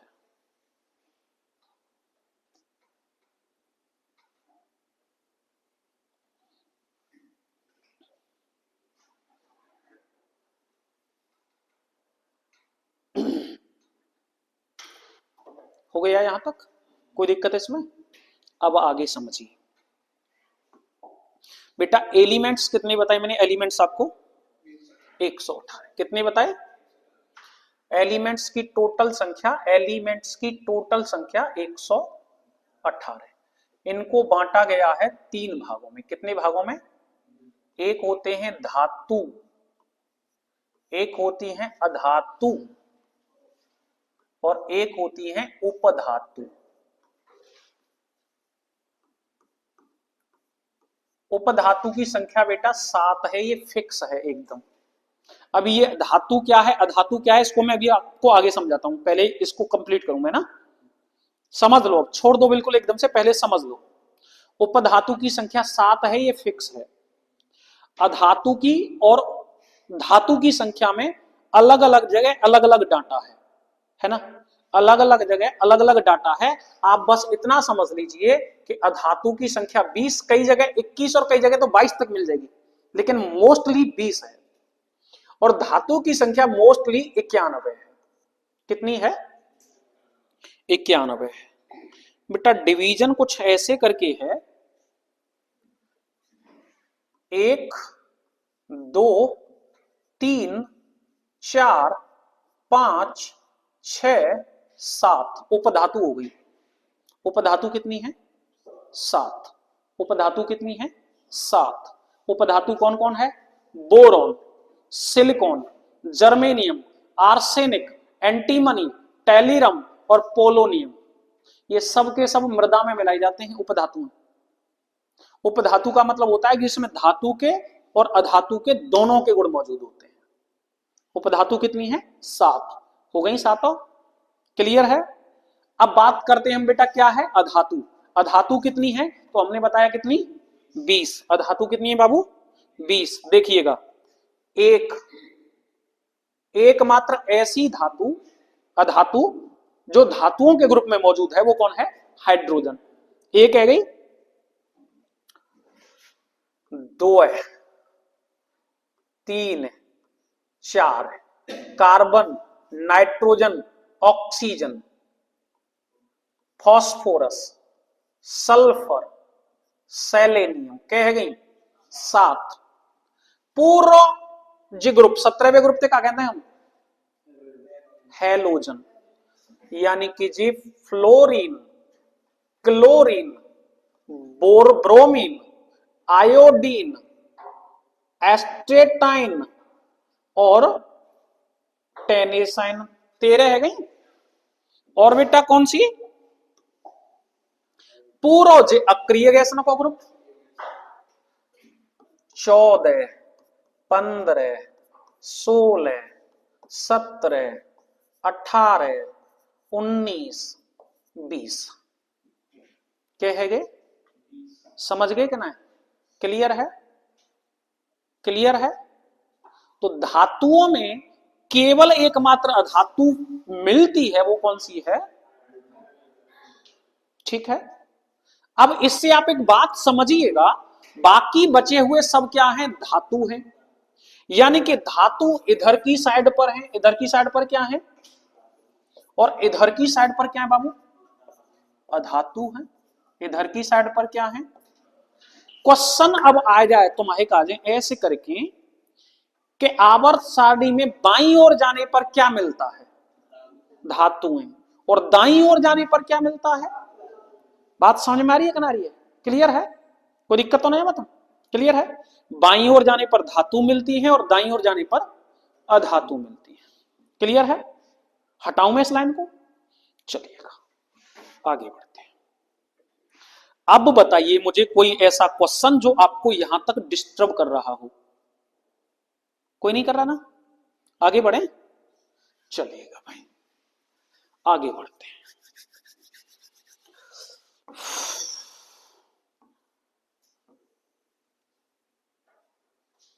सबसे ज्यादा इंपोर्टेंट और ऐसा भाग जो हमेशा क्वेश्चन देता ही देता है। मैं इस पूरे भाग को आवर्त सारणी मान लेता हूं। क्या मान लेता हूं? पहला क्वेश्चन आ जाता है कि आवर्त सारणी में दाएं से बाएं जाने पर परमाणु त्रिज्या एटॉमिक रेडियस बढ़ता है कि घटता है? आप हमेशा ध्यान रखिएगा, बाएं से दाएं से बाएं जाने पर यह क्या करता है? बढ़ता है।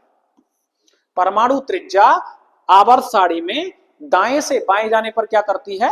बढ़ती है, तथा ऊपर से नीचे आने पर भी बढ़ती है। कैसे? तुम कहोगे कैसे? उदाहरण से समझा दे रहा हूं। जैसे ग्रुप नंबर 1 से ही समझा देता हूं। ग्रुप नंबर 1 में सबसे पहले नंबर पर 1 था, दूसरे नंबर पर कौन था? 3, और 3 के बाद में कौन था? 11, और 11 के बाद कौन था बेटा? 11 के बाद कौन था? हाँ,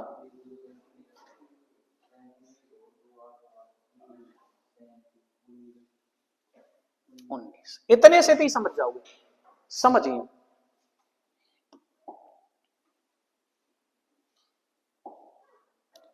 जा में तो 1 बने, जा में 2 और 1 बने, जा में 2 और 8 और 1 बने, और जा में 2 और 8 10 और 8 18 और 1। बेटा जा में क्या कक्षा बनी है सबसे पहले बार में? 1, यानी कि पहले की कक्षा बन गई 1। दूसरे में कक्षा क्या बनी है? 2 है, यानी कि दूसरे में कक्षा बन गई जी 1 और 1 2 है। तीसरे में कक्षा क्या बनी है? 3, 1 2 है, और जो कह गई बाबू 3, और चौथे में कक्षा बनी है 4, 1 2 है, 3, और जिसका है वो 4। बेटा रेडियस परमाणु की क्या त्रिज्या? त्रिज्या बाबू जी ज्यादा है क्या? जी ज्यादा है क्या? जी ज्यादा है क्या? जी ज्यादा है? यानी कि जाको मतलब का है, जाको मतलब सीधा सीधा कि जैसे जैसे कक्षण की संख्या बढ़ती जाएगी वैसे वैसे त्रिज्या क्या करती जाएगी? बढ़ती। त्रिज्या क्या करती जाएगी? बढ़ती जाएगी, है ना। एक तो कॉन्सेप्ट लग गया ये वाला नीचे की तरफ आने पर, और अब कहोगे कि इधर से कौन सा कॉन्सेप्ट लग रहा है? फिर इधर से कंसेप्ट में क्या होता है कि अगर इधर से इधर की तरफ आने पर होता क्या है? परमाणुओं की संख्या के आधार पर निर्भर करता है। जैसे मैं इतने को हटा दूं पहले, ये समझ में आ गया है। अब मैं ऊपर ले जाकर के समझा दे रहा हूं। दूसरा समझिएगा,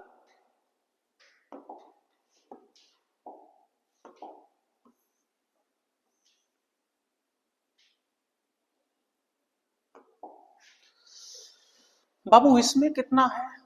87। इसमें कितना है? 88। इसमें कितना है? 104। इसमें, इसमें, इसमें। इसका मतलब क्या है आप समझिएगा कि ये सब क्रम से जा रहे हैं। कैसे जा रहे हैं? क्रम से जा रहे हैं। अब आप एक मुझे बात बताइए कि एक कक्षा मैंने ऐसे करके बनाई, मैंने एक कक्षा ऐसे करके बनाई, मान लो, बस इतनी सी समझ लेना, और एक कक्षा मैंने ऐसे करके बनाई एक और, ये भी मान लो, और मान लो कि इस वाली कक्षा में 117 तत्व हैं। कितने? 117। और इस वाली कक्षा में 118 तत्व हैं। कितने हैं? 118 है। इनका मतलब क्या है? ये संख्या काय की है? प्रोटॉनों की। काय की संख्या बेटा? P+, ये भी P+, ठीक है। मान लो इसकी बाह्य कक्षा में, इस वाले के बाह्य कक्षा में 2 तत्व हैं, और मान लो कि इसके भी बाह्य कक्षा में कितने तत्व हैं बेटा? 2 तत्व हैं। प्रोटॉन का काम क्या है? इलेक्ट्रॉन को खींचना। इलेक्ट्रॉन को क्या करना? खींचना, अपनी तरफ खींचना। तो जो 118 ज्यादा खींचेंगे कि 117 ज्यादा खींचेंगे? कौन ज्यादा खींचेंगे? और जो ज्यादा खींचेंगे जाको मतलब का है, जो ज्यादा खींचने को मतलब का है, जो अंदर की तरफ खींच के लाएंगे, तो अंदर की तरफ खींच के लाएंगे तो रेडियस बढ़ेगी क्या घटेगी? घटेगी भैया, भीतर को लेके आ रहे हैं, त्रिज्या कम है जाएगी ना, आकर्षण शक्ति बढ़ गई, खिंचाव की शक्ति तो बढ़ गई, पर त्रिज्या तो जिस जगह तो अंदर की तरफ जाएगी ना, जो तो अंदर की तरफ जाएगी ना, तो जहां मतलब का त्रिज्या का आएगी कम है, और जा की अपेक्षाकृत जा की त्रिज्या का आ जाएगी ज्यादा। बात समझ में आ गई कि नहीं? क्लियर है ये बात, कोई दिक्कत तो नहीं, समझ में आ रही है ना बात आ रही है? तो ऐसे ही करके बंटवारा है ये बंटवारा कुछ इसी तरीके से है। क्या है वो समझते जाइएगा आप एक एक करके, कि आवर्त सारणी में, किसमें? आवर्त सारणी में परमाणु त्रिज्या दाएं से बाएं जाने पर क्या करती है? बढ़ती है, और ऊपर से नीचे आने पर भी क्या करती है? बढ़ती है। एक बात क्लियर? परमाणु त्रिज्या दाएं से बाएं जाने पर क्या करती है बेटा? बढ़ती है, और ऊपर से नीचे आने पर भी क्या करती है? बढ़ती है। क्लियर है? दूसरी बात, इलेक्ट्रॉन बंधुता, यानी कि इलेक्ट्रॉनों को बांधने वाली कंडीशन, ये क्या है? अभी मैंने क्या बताया था, क्या कर गया था? इलेक्ट्रॉन बढ़ रहे कहां? इधर वाई पोर्शन में बढ़ रहे हैं ना, बंध रहे ना, यानी कि बाएं से दाएं जाने पर क्या कर रहा हो? ज्यादा खींच रहा है, यानी कि जी भाग रहा है, और जी ऊपर नीचे से ऊपर जाने पर क्या कर रहा है? खींच पा रहा है। ठीक है ना? यानी कि इलेक्ट्रॉन बंधुता, आवर्त सारणी में इलेक्ट्रॉन बंधुता, जिस रटवे जरूरत ना पड़े, समझ तो गए होंगे ना, कंसेप्ट है, कंसेप्ट का है, समझ गए ना? इलेक्ट्रॉन बंधुता आवर्त सारणी में बाएं से दाएं जाने पर बढ़ेगी, बंधुता बढ़ गई ना वो, तथा नीचे से ऊपर जाने पर भी क्या करेगी? बढ़ेगी। चुकबाम एक ही अच्छाई। ठीक है ना? अगली बात, इलेक्ट्रॉन बंधुता और आयनन ऊर्जा दोनों सेम होते हैं, ध्यान रखिएगा, दोनों क्या होते हैं? सेम काम करते हैं। कौन कौन? इलेक्ट्रॉन बंधुता, आयनन ऊर्जा, इलेक्ट्रोनेगेटिविटी यानी कि विद्युत ऋणात्मकता, आध्यात्मिक गुण, और प्रभावी नाभिकीय आवेश। ये पांचों एक जैसी स्थिति में होता है, ध्यान रखिए बस। अगर तुमसे कहे इलेक्ट्रॉन बंधुता बाएं से दाएं जाने पर क्या करेगी? तो बढ़ेगी, और जिके दाएं ते बाएं आए हुए पर क्या करेगी? तो घटेगी। इलेक्ट्रॉन बंधुता ऊपर ते नीचे को आएंगे तो घटेगी, और नीचे ते ऊपर को जाएंगे तो, और जो काम इलेक्ट्रॉन बंधुता का है वही काम कौन को है? आयनन ऊर्जा को, यानी कि नीचे ते ऊपर जाए पे बढ़ेगा, ऊपर ते नीचे आए पे, बाएं ते दाएं जाए पे बढ़ेगा, और दाएं ते बाएं आए पे घटेगा। क्लियर है? और सेम जी काम विद्युत ऋणात्मकता को है, नीचे ते ऊपर जाएंगे तो बढ़ेगी, ऊपर ते नीचे आएंगे तो घटेगी, बाएं ते दाएं जाएंगे तो बढ़ेगी, दाएं ते बाएं आएंगे तो घटेगी। सेम जे काम आध्यात्मिक गुणनम पाए जाए, तो जितो तुमने पढ़े हो भाई बात देखियो ना, जे तो देखियो ना, ऊपर जाके पाए रहो ना, एक अधातु ऊपर पाई जा रही है, नहीं पाई जा रही? जे तो याद रहेगी कि जो भूल जाओगे, अधातु एक ऊपर पाई जा रही, यानी कि नीचे ते ऊपर हो जाएंगे तो अधात्विक गुण बढ़ेंगे, और बाएं ते दाएं जाएंगे तो अधात्विक, सवरी अधातु ते ही हुई ना, यानी कि वो आध्यात्मिक गुण क्या होंगे? वो भी बढ़ेंगे। यानी कि केवल अगर तुम्हें आध्यात्मिक गुण याद रहेगा तो आयनन ऊर्जा ऑटोमेटिक, इलेक्ट्रॉन बंधुता ऑटोमेटिक, विद्युत ऋणात्मकता ऑटोमेटिक, और प्रभावी नाभिकीय आवेश ऑटोमेटिक याद रहेंगे। ना समझे? समझ गए ना? समझे भाई? सेम जेई गुण जामे, जेई काम सेम जाम है रहा, जेई काम सेम जाम है रहा, जेई काम सेम जाम है रहा, और जेई काम सेम जाम है रहा, सेम सेम है रहा। मैं जेई चक्कर में जी खिट्टे करे चुका रटना पाते ही बच्चा ऑटोमेटिक कंफ्यूजन में जाता है। अब तो याद है जाएंगे कि ना होंगे? यानी कि अगर तुमने आध्यात्मिक गुण याद कर लिए, तो आध्यात्मिक गुण तो बेसिक कंसेप्ट है, क्लियर है वो, वैसे ही ऊपर को जाए पे बढ़ेगा और दाएं जाए पे बढ़ेगा। सेम आध्यात्मिक गुण इलेक्ट्रॉन बंधुता है, सेम आध्यात्मिक गुण आयनन ऊर्जा है, सेम आध्यात्मिक गुण विद्युत ऋणात्मकता है, और सेम आध्यात्मिक गुण क्या है? प्रभावी नाभिकीय आवेश है। कोई दिक्कत यहां? क्लियर है? अगली बात समझो, धात्विक गुण हमने वही पढ़े, नीचे को आ रहे तो क्या कर रहे? बढ़ रहे, और सबरी धातु इतकू पाई जाते, यानी कि बाईं तरफ, यानी कि बाईं तरफ जाने पर धात्विक गुण बढ़ते हैं, और नीचे की तरफ आने पर धात्विक गुण क्या करते हैं? बढ़ते हैं। ठीक है? अगली बात, एक नया क्वेश्चन आजकल आने लगा है, ये अणु की संयोजन क्षमता, वैलेंस इलेक्ट्रॉनिक्स। तो ऊपर जाइए चाहे नीचे जाइए, इलेक्ट्रॉन वैलेंस इलेक्ट्रॉन पर कोई फर्क नहीं पड़ता, नो चेंज रहता है। लेकिन दाएं जाने पर, किधर जाने पर बच्चा, आवर्त सारणी में दाएं जाने पर वैलेंस इलेक्ट्रॉन्स की संख्या बढ़ती है। ठीक है, एक अब कौन बचेगा तुम्हारा, केवल नाभिकीय आवेश, न्यूक्लियर चार्ज। नाभिकीय आवेश नीचे आने पर आवेश चार्ज क्या करता है, बढ़ता है। जो तो हमने वैसी पढ़ी ना, आवर्त सारणी कैसे लग रही है, आवर्त सारणी ऐसे लग रही है 1 2 3 4 5 6 ऐसे करके। तो जाओ का मतलब क्या है, नीचे की तरफ आय विभव बढ़ते जा रहा है और इधर की तरफ जाय विभव घटते जा रहा है, बढ़ते जा रहा है। ये तो वैसे ही समझ गए ना, नाभिकीय चार्ज समझ गए क्या ना। नाभिकीय चार्ज नीचे की तरफ आने पर भी क्या कर रहा है, बढ़ रहा है, और इधर की तरफ जाने पर भी क्या कर रहा है, बढ़ रहा है। हमने क्या देखा था अभी यहाँ, यही तो देखा था। रट्टा मारवे जरूरत ना है, वैसे ही समझ लो। समझ गए क्या ना, समझे अभी, ऊपर से नीचे की तरफ आ रहे हैं तो यहाँ 1 यहाँ क्या 3 यहाँ 11 19 37 55 87 का करते जा रहा हो, बढ़ते जा रहा हो, बढ़ते जा रहा हो। और इधर तुम यहाँ 1 यहाँ 2 है 3 4 5 6 7 8 9 10 का कर गो, बढ़ते जा रहा है। यानी कि नीचे की तरफ आए वो बढ़ रहा है और दाई तरफ जाए वो क्या कर रहा है। कोई दिक्कत है, जाओ क्लियर है ये सब चीजें, कोई टेंशन तो नहीं। चलो साहब आगे बढ़ते हैं।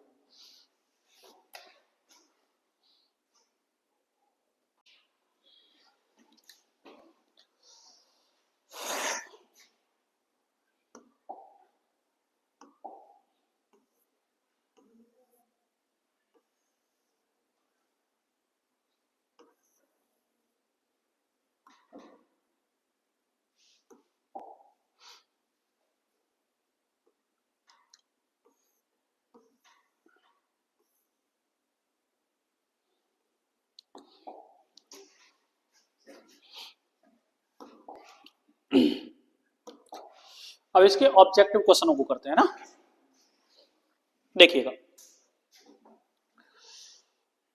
तो हम पढ़ रहे हैं आवर्त सारणी किसकी,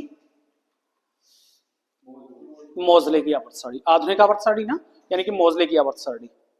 तो मोजले की आवर्त सारणी का मतलब क्या है कि इनके समय कुल ज्ञात तत्वों की संख्या बता कितनी बताई थी अभी हमने, 118। आवर्त सारणी में इनके द्वारा ग्रुप कितने किए गए, 18। आवर्तों की संख्या कितनी बताई गई, 7। प्राकृतिक तत्व कितने हैं, 98। इस आवर्त सारणी में प्राकृतिक तत्वों की संख्या कितनी है, 98। और कृत्रिम तत्व यानी कि मानव द्वारा निर्मित तत्व कितने हैं, 20। मानव द्वारा निर्मित कितने हैं, 20। धातु तत्व अभी हमने पढ़े थे कितने हैं, 91। अधातु तत्व अभी देखे थे सारे के सारे 20। उपधातु तत्व 7। ठीक है, अगला क्वेश्चन आता है, प्रथम कृत्रिम तत्व कौन सा है, पोलोनियम। प्रथम कृत्रिम यानी कि मानव द्वारा निर्मित पहला तत्व कौन सा है, पोलोनियम, जिसका संकेत क्या है, पीओ। एकमात्र द्रव धातु यानी कि एकमात्र ऐसी धातु जो किसमें है, द्रव रूप में है, द्रव रूप में। एकमात्र ऐसी धातु जो द्रव रूप में है वो कौन सी है, पारा, Hg, पारा है ना, कौन है, Hg यानी कि पारा। क्लियर है। और एकमात्र द्रव अधातु यानी कि एकमात्र ऐसी अधातु जो वो भी कैसी है, द्रव है, कौन सी है, ब्रोमीन। कौन सी है, अब तो ये सब उसमें देखते जाना, वहां देखते जाना, हो जाएगा। ठीक है ना, कौन सी है, ब्रोमीन। सबसे हल्का तत्व कौन सा बेटा, हाइड्रोजन। और सबसे भारी तत्व कौन सा है, तो सबसे भारी तत्व में भी बेटा दो तरीके के क्वेश्चन आते हैं। सबसे भारी प्राकृतिक तत्व, मैंने बताया ना प्राकृतिक और कृत्रिम दोनों प्रकार के हैं। तो सबसे भारी प्राकृतिक तत्व में बात करेगा तो यूरेनियम। सबसे भारी प्राकृतिक तत्व कौन सा बेटा, यूरेनियम। और सबसे भारी कृत्रिम तत्व कौन सा है, ओगेनेसन। दोनों क्लियर है, सबसे भारी प्राकृतिक तत्व यूरेनियम, सबसे भारी कृत्रिम तत्व ओगेनेसन। क्लियर है। नेक्स्ट आगे,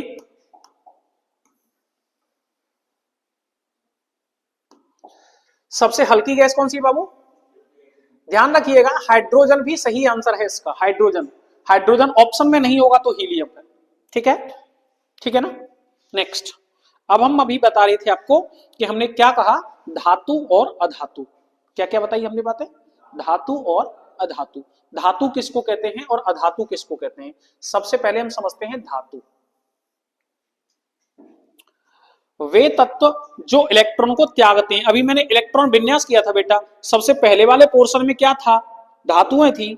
सबसे पहले वाले पोर्शन में क्या थी, धातुएं थी। और धातुओं में हमने क्या पढ़ा था बेटा, एक के बाद तीन, तीन के बाद कौन, 11, 11 के बाद कौन बाबू? 19। और इसमें हमने पढ़ा था 1, और इसमें कितना पढ़ा था? 2 और 1, और इसमें कितना पढ़ा था? 2 और 8 और 1, और इसमें कितना पढ़ा था? 2 और 8 और 8 और 1। और ये 1 को क्या करने की कोशिश करते हैं बेटा?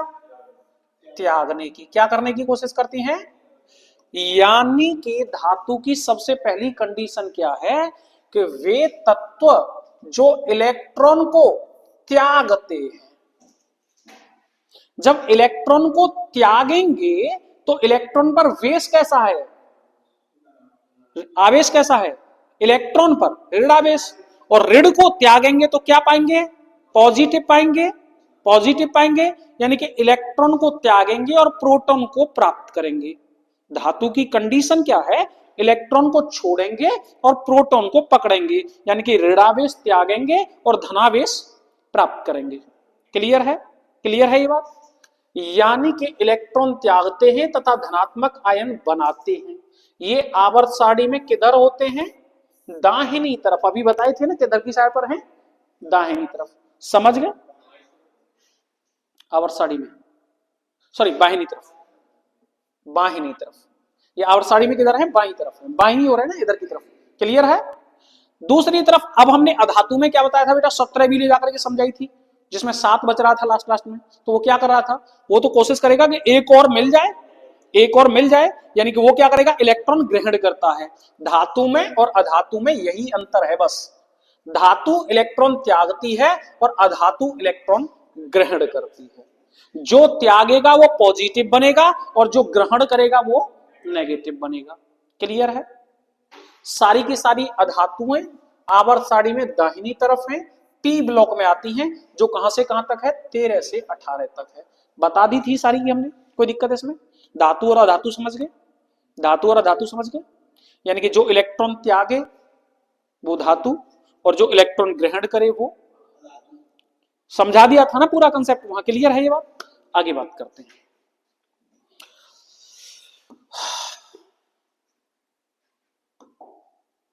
यही कारण होता है कि आवर्त सारणी में बाएं से दाएं जाने पर इलेक्ट्रॉनों की संख्या प्रति इकाई क्या करती है?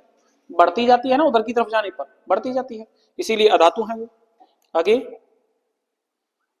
सबसे भारी gas, question direct, radon, RN. सबसे भारी गैस रेडॉन, जो सबसे नीचे होगी सबसे भारी हो जाएगी। सबसे भारी गैस रेडॉन। सबसे भारी धातु osmium, OS. Most important question है ये, तो यहां से देखते जाना वीडियो सब, ठीक है ना? सबसे भारी गैस रेडॉन, आरएन। सबसे भारी धातु ओस्मियम। सबसे कठोर धातु प्लेटिनम। सबसे कठोर धातु प्लेटिनम। सबसे मुलायम धातु सोडियम, Na, सोडियम। सबसे हल्की धातु, ध्यान समझना, हल्की धातु और हल्की गैस, गैस है हीलियम या हाइड्रोजन, और धातु कौन है? लिथियम। क्लियर है? सबसे विषैले तत्व कौन से हैं? सबसे विषैला तत्व कौन सा है? प्लूटोनियम। सबसे विषैला तत्व कौन सा है? सबसे विषैला तत्व कौन सा है? प्लूटोनियम। क्लियर है? सबसे विषैला तत्व प्लूटोनियम। सर्वाधिक विद्युत ऋणात्मक वाला तत्व, यानी कि जिसमें विद्युत ऋणात्मकता होती है सबसे ज्यादा, फ्लोरीन। कौन सा है? फ्लोरीन। इलेक्ट्रॉन बंधुता किस वर्ग की उच्च होती है? इलेक्ट्रॉन बंधुता उच्च। उच्च किसकी होगी? जिसके पास 7 होंगे वो जल्दी ग्रहण करेगा ना। तो कौन से में है 7? 17 वाले में। कौन से में? यानी कि हेलोजन ग्रुप की। 17 वाले में बताया था ना, हेलोजन ग्रुप की, यानी कि 17वें ग्रुप की। आवर्त सारणी में ब्लॉक कितने बेटा? अभी बता दिए थे 4। कौन कौन से? एसपीडीएफ, एस 1 2, पी, पी कहां से कहां तक?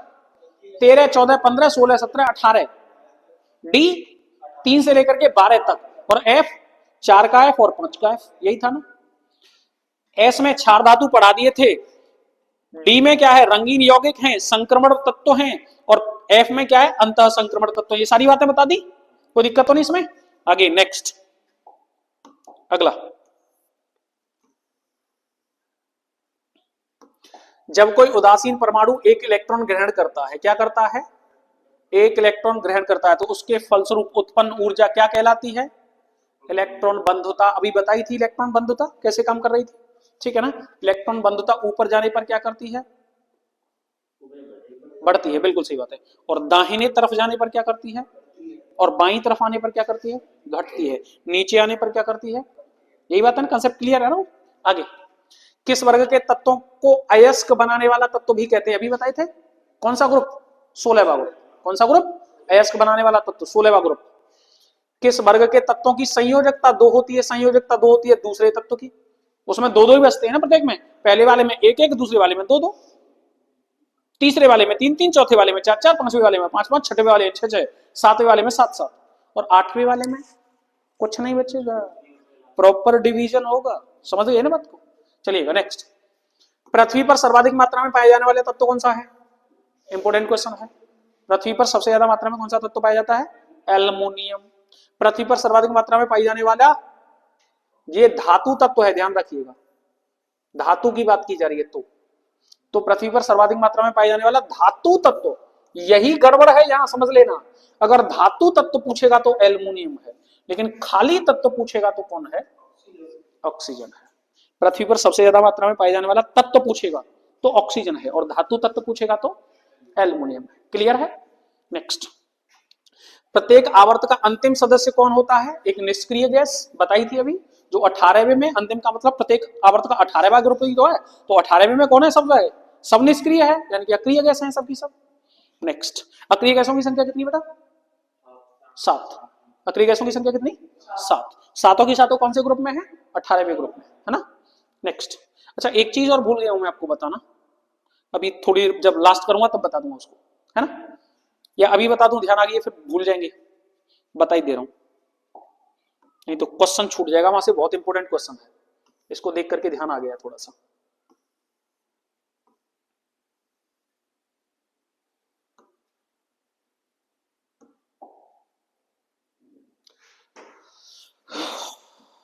आप क्या करना, बोरोन ग्रुप के सदस्य लिख लेना। बोरोन ग्रुप के सदस्य कौन कौन से हैं, यहां से क्वेश्चन हमेशा आता है। बोरोन ग्रुप के सदस्य बेटा, boron, aluminium, gallium, indium, thallium और नायोनियम। ठीक है, ये बोरोन ग्रुप के सदस्य हैं। कौन से ग्रुप के सदस्य हैं ये? कौन से ग्रुप के सदस्य हैं? बोरोन ग्रुप के सदस्य।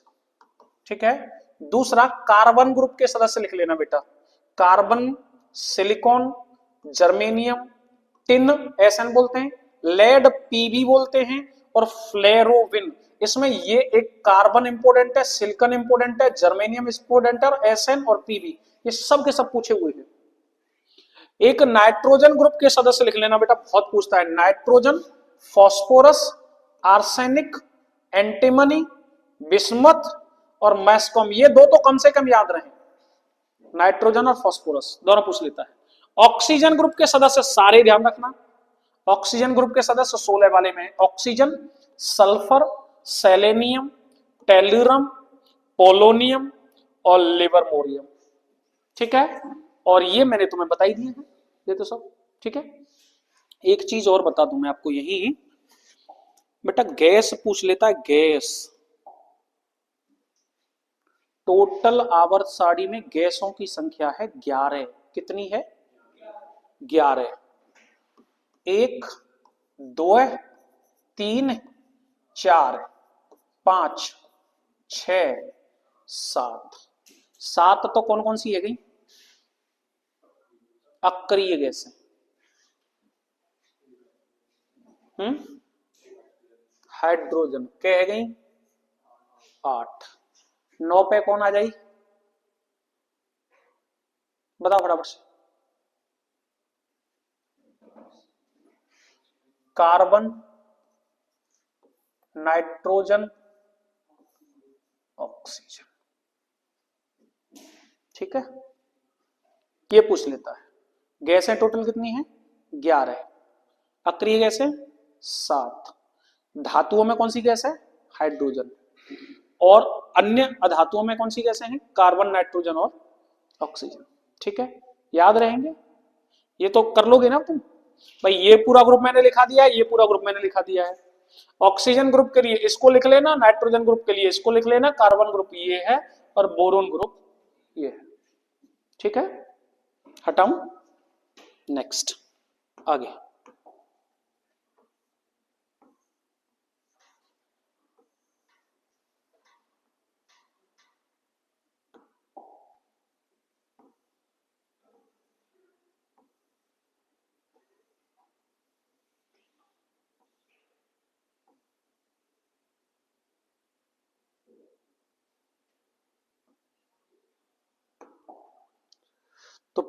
प्रत्येक आवर्त का अंतिम सदस्य कौन है बेटा? निष्क्रिय गैस, ये बता दिया है।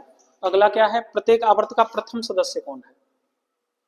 तो प्रत्येक आवर्त का प्रथम सदस्य एक धातु है, लेकिन किसको छोड़ करके? हाइड्रोजन को छोड़ करके, सबसे पहले वाले को छोड़ करके, वो अधातु है ना। अगला, आवर्त सारणी में कुल गैस कितनी है बाबू? जिनमें से 7 कैसी हैं? अक्रिय गैस हैं। वो सारी की सारी कौन से ग्रुप में है? पूरा पढ़ा दिया है, इसीलिए इसको क्या कहते हैं? अक्रिय गैसों का समूह कहते हैं। इसके अलावा कौन कौन सी है? एक अधातुओं में है, कौन सी है? हाइड्रोजन। इसके अलावा नाइट्रोजन, ऑक्सीजन, फ्लोरीन, क्लोरीन। ठीक है, इसको अलग रखा जाता है, इसलिए इनको काउंट किया जाता है। ठीक है, नेक्स्ट अगला, अक्रिय गैस में मुक्त इलेक्ट्रॉनों की संख्या। अक्रिय गैस को इलेक्ट्रॉन छोड़ती है क्या? वो तो संतुष्ट है ना, पूरे 8 के 8 हैं उनके पास, तो यानी कि ना वो छोड़ती है ना लेती है, क्योंकि अक्रिय है, कोई क्रिया करती नहीं, यानी कि कितना? 0। सबसे क्रियाशील धातु बेटा, बहुत ज्यादा क्वेश्चन पूछा जाता है, सबसे ज्यादा क्रियाशील धातु है फ्रांसियम। कल भी क्वेश्चन में आया था, ध्यान हो तो आपको, फ्रांसियम। लेकिन ये कैसी धातु है? कृत्रिम। अगर प्राकृतिक धातु पूछेगा तो सबसे ज्यादा क्रियाशील धातु है सीजियम। लेकिन इन दोनों से डायरेक्ट क्वेश्चन पूछता है। इनडायरेक्ट क्वेश्चन जब भी आते हैं तो क्वेश्चन इनडायरेक्ट ज्यादा आते हैं, उसके लिए ये सीरीज याद रखना बाबू, कल भी मैंने कराई थी। सबसे ज्यादा क्रियाशीलता किसकी है? पोटेशियम। किसकी? पोटेशियम के बाद में Na यानी कि सोडियम, सोडियम के बाद में calcium, magnesium, aluminium, zinc, ferrous, tin, Pb मतलब लेड, हाइड्रोजन, कॉपर, Hg मतलब बताओ फटाफट से, कल पारा, और Ag बताओ फटाफट से, सिल्वर, और Au बताओ फटाफट से, गोल्ड। ठीक है, ये ऐसे क्रम से। तो सबसे ज्यादा पोटेशियम, दूसरे नंबर पर सोडियम, तीसरे पर, चौथे पर, पांचवे पर एल्युमिनियम, छठे पर जिंक, और सातवें पर फेरस, और आठवें पर कौन? टिन, और नौवें पर कौन? लेड, पीवी, और 10वें पर कौन? हाइड्रोजन, और 11 पर कौन? कॉपर, और 12 पर कौन? पारा, और 13 पर कौन? सिल्वर, और 14 पर कौन? यानी कि सबसे कम क्रियाशीलता किसकी? गोल्ड की। ठीक है, ठीक है, सबसे ज्यादा इनमें किसकी? पोटेशियम की है। और इनसे भी ऊपर बात करेगा तो सबसे ज्यादा फ्रांसियम की, और दूसरे नंबर पर सीजियम की। हटाएं, नेक्स्ट अगला क्वेश्चन, सबसे क्रियाशील अधातु कौन सी है? फ्लोरीन। विद्युत की एकमात्र सुचालक अधातु, मोस्ट इंपोर्टेंट क्वेश्चन है, जिससे होकर के विद्युत भी निकल जाता है, ऐसी कोई अधातु? ग्रेफाइट। कौन? ग्रेफाइट। सर्वाधिक इलेक्ट्रॉन बंधुता वाला तत्व कौन? क्लोरीन। मोस्ट इंपोर्टेंट क्वेश्चन है, सबसे ज्यादा इलेक्ट्रॉन बंधुता कौन से तत्व की है? क्लोरीन की है। विद्युत की सबसे अच्छी चालक धातु कौन सी है? चांदी है। कौन सी है? मानव शरीर में सर्वाधिक मात्रा में पाया जाने वाला तत्व कौन सा बेटा? ऑक्सीजन। कौन सा है मानव शरीर में सबसे ज्यादा? मानव शरीर में सबसे ज्यादा कौन है? ऑक्सीजन, 60% से भी ऊपर है। अगला, मानव शरीर में सर्वाधिक पाया जाने वाला तत्व तो ऑक्सीजन है। हैलोजन ग्रुप किसको कहते हैं बेटा? 17वें को। हैलोजन ग्रुप किसको कहते हैं? 17वें को। इसमें टोटल कितने सदस्य हैं? हैलोजन ग्रुप में कितने सदस्य हैं? थप्पड़ांगे बहुत, 6 लिखा है ना, कितने? 6। इसे साल्ट निर्माण करने वाला समूह भी कहते हैं, ये ध्यान रखिएगा, इंपोर्टेंट, ये क्वेश्चन पूछ लेता है। कौन से समूह के सदस्यों को साल्ट यानी कि नमक बनाने वाला सदस्य भी कहते हैं? तो हैलोजन ग्रुप। ठीक है, नेक्स्ट, किस धातु को सफेद सोना? प्लेटिनम को। किस धातु को सफेद सोना कहते हैं? प्लेटिनम को। किस धातु को काला सोना? ग्रेफाइट। किसको कहते हैं काला सोना? ग्रेफाइट को, है ना। विद्युत बल्ब में कौन सी अक्रिय गैस भरी जाती है? आर्गन। और सर्वाधिक विद्युत ऋणात्मकता वाला तत्व कौन सा है? ये तो भी बताया था मैंने, फ्लोरीन। ठीक है, क्लियर, कोई दिक्कत यहां तक? नेक्स्ट, खत्म, टॉपिक क्लियर। शायद शायद का ये फिक्स है, आवर्त सारणी का एक भी क्वेश्चन अब आपका नहीं बचेगा, बस ये कंप्लीट हो जाना चाहिए। और दूसरी बात एक और ध्यान रखिएगा कि कोई भी पेपर आपको ऐसा नहीं मिलेगा जिस पेपर में 1 से 2 क्वेश्चन इसके ना मिले, और खास करके रेलवे के और एसएससी के। और रेलवे में तो 2-3 का हर एक में कंपलसरी है, इसलिए ये टॉपिक बहुत इंपॉर्टेंट है, इसको बहुत अच्छी तरीके से स्टडी कर लेना। ठीक है बेटा, ओके।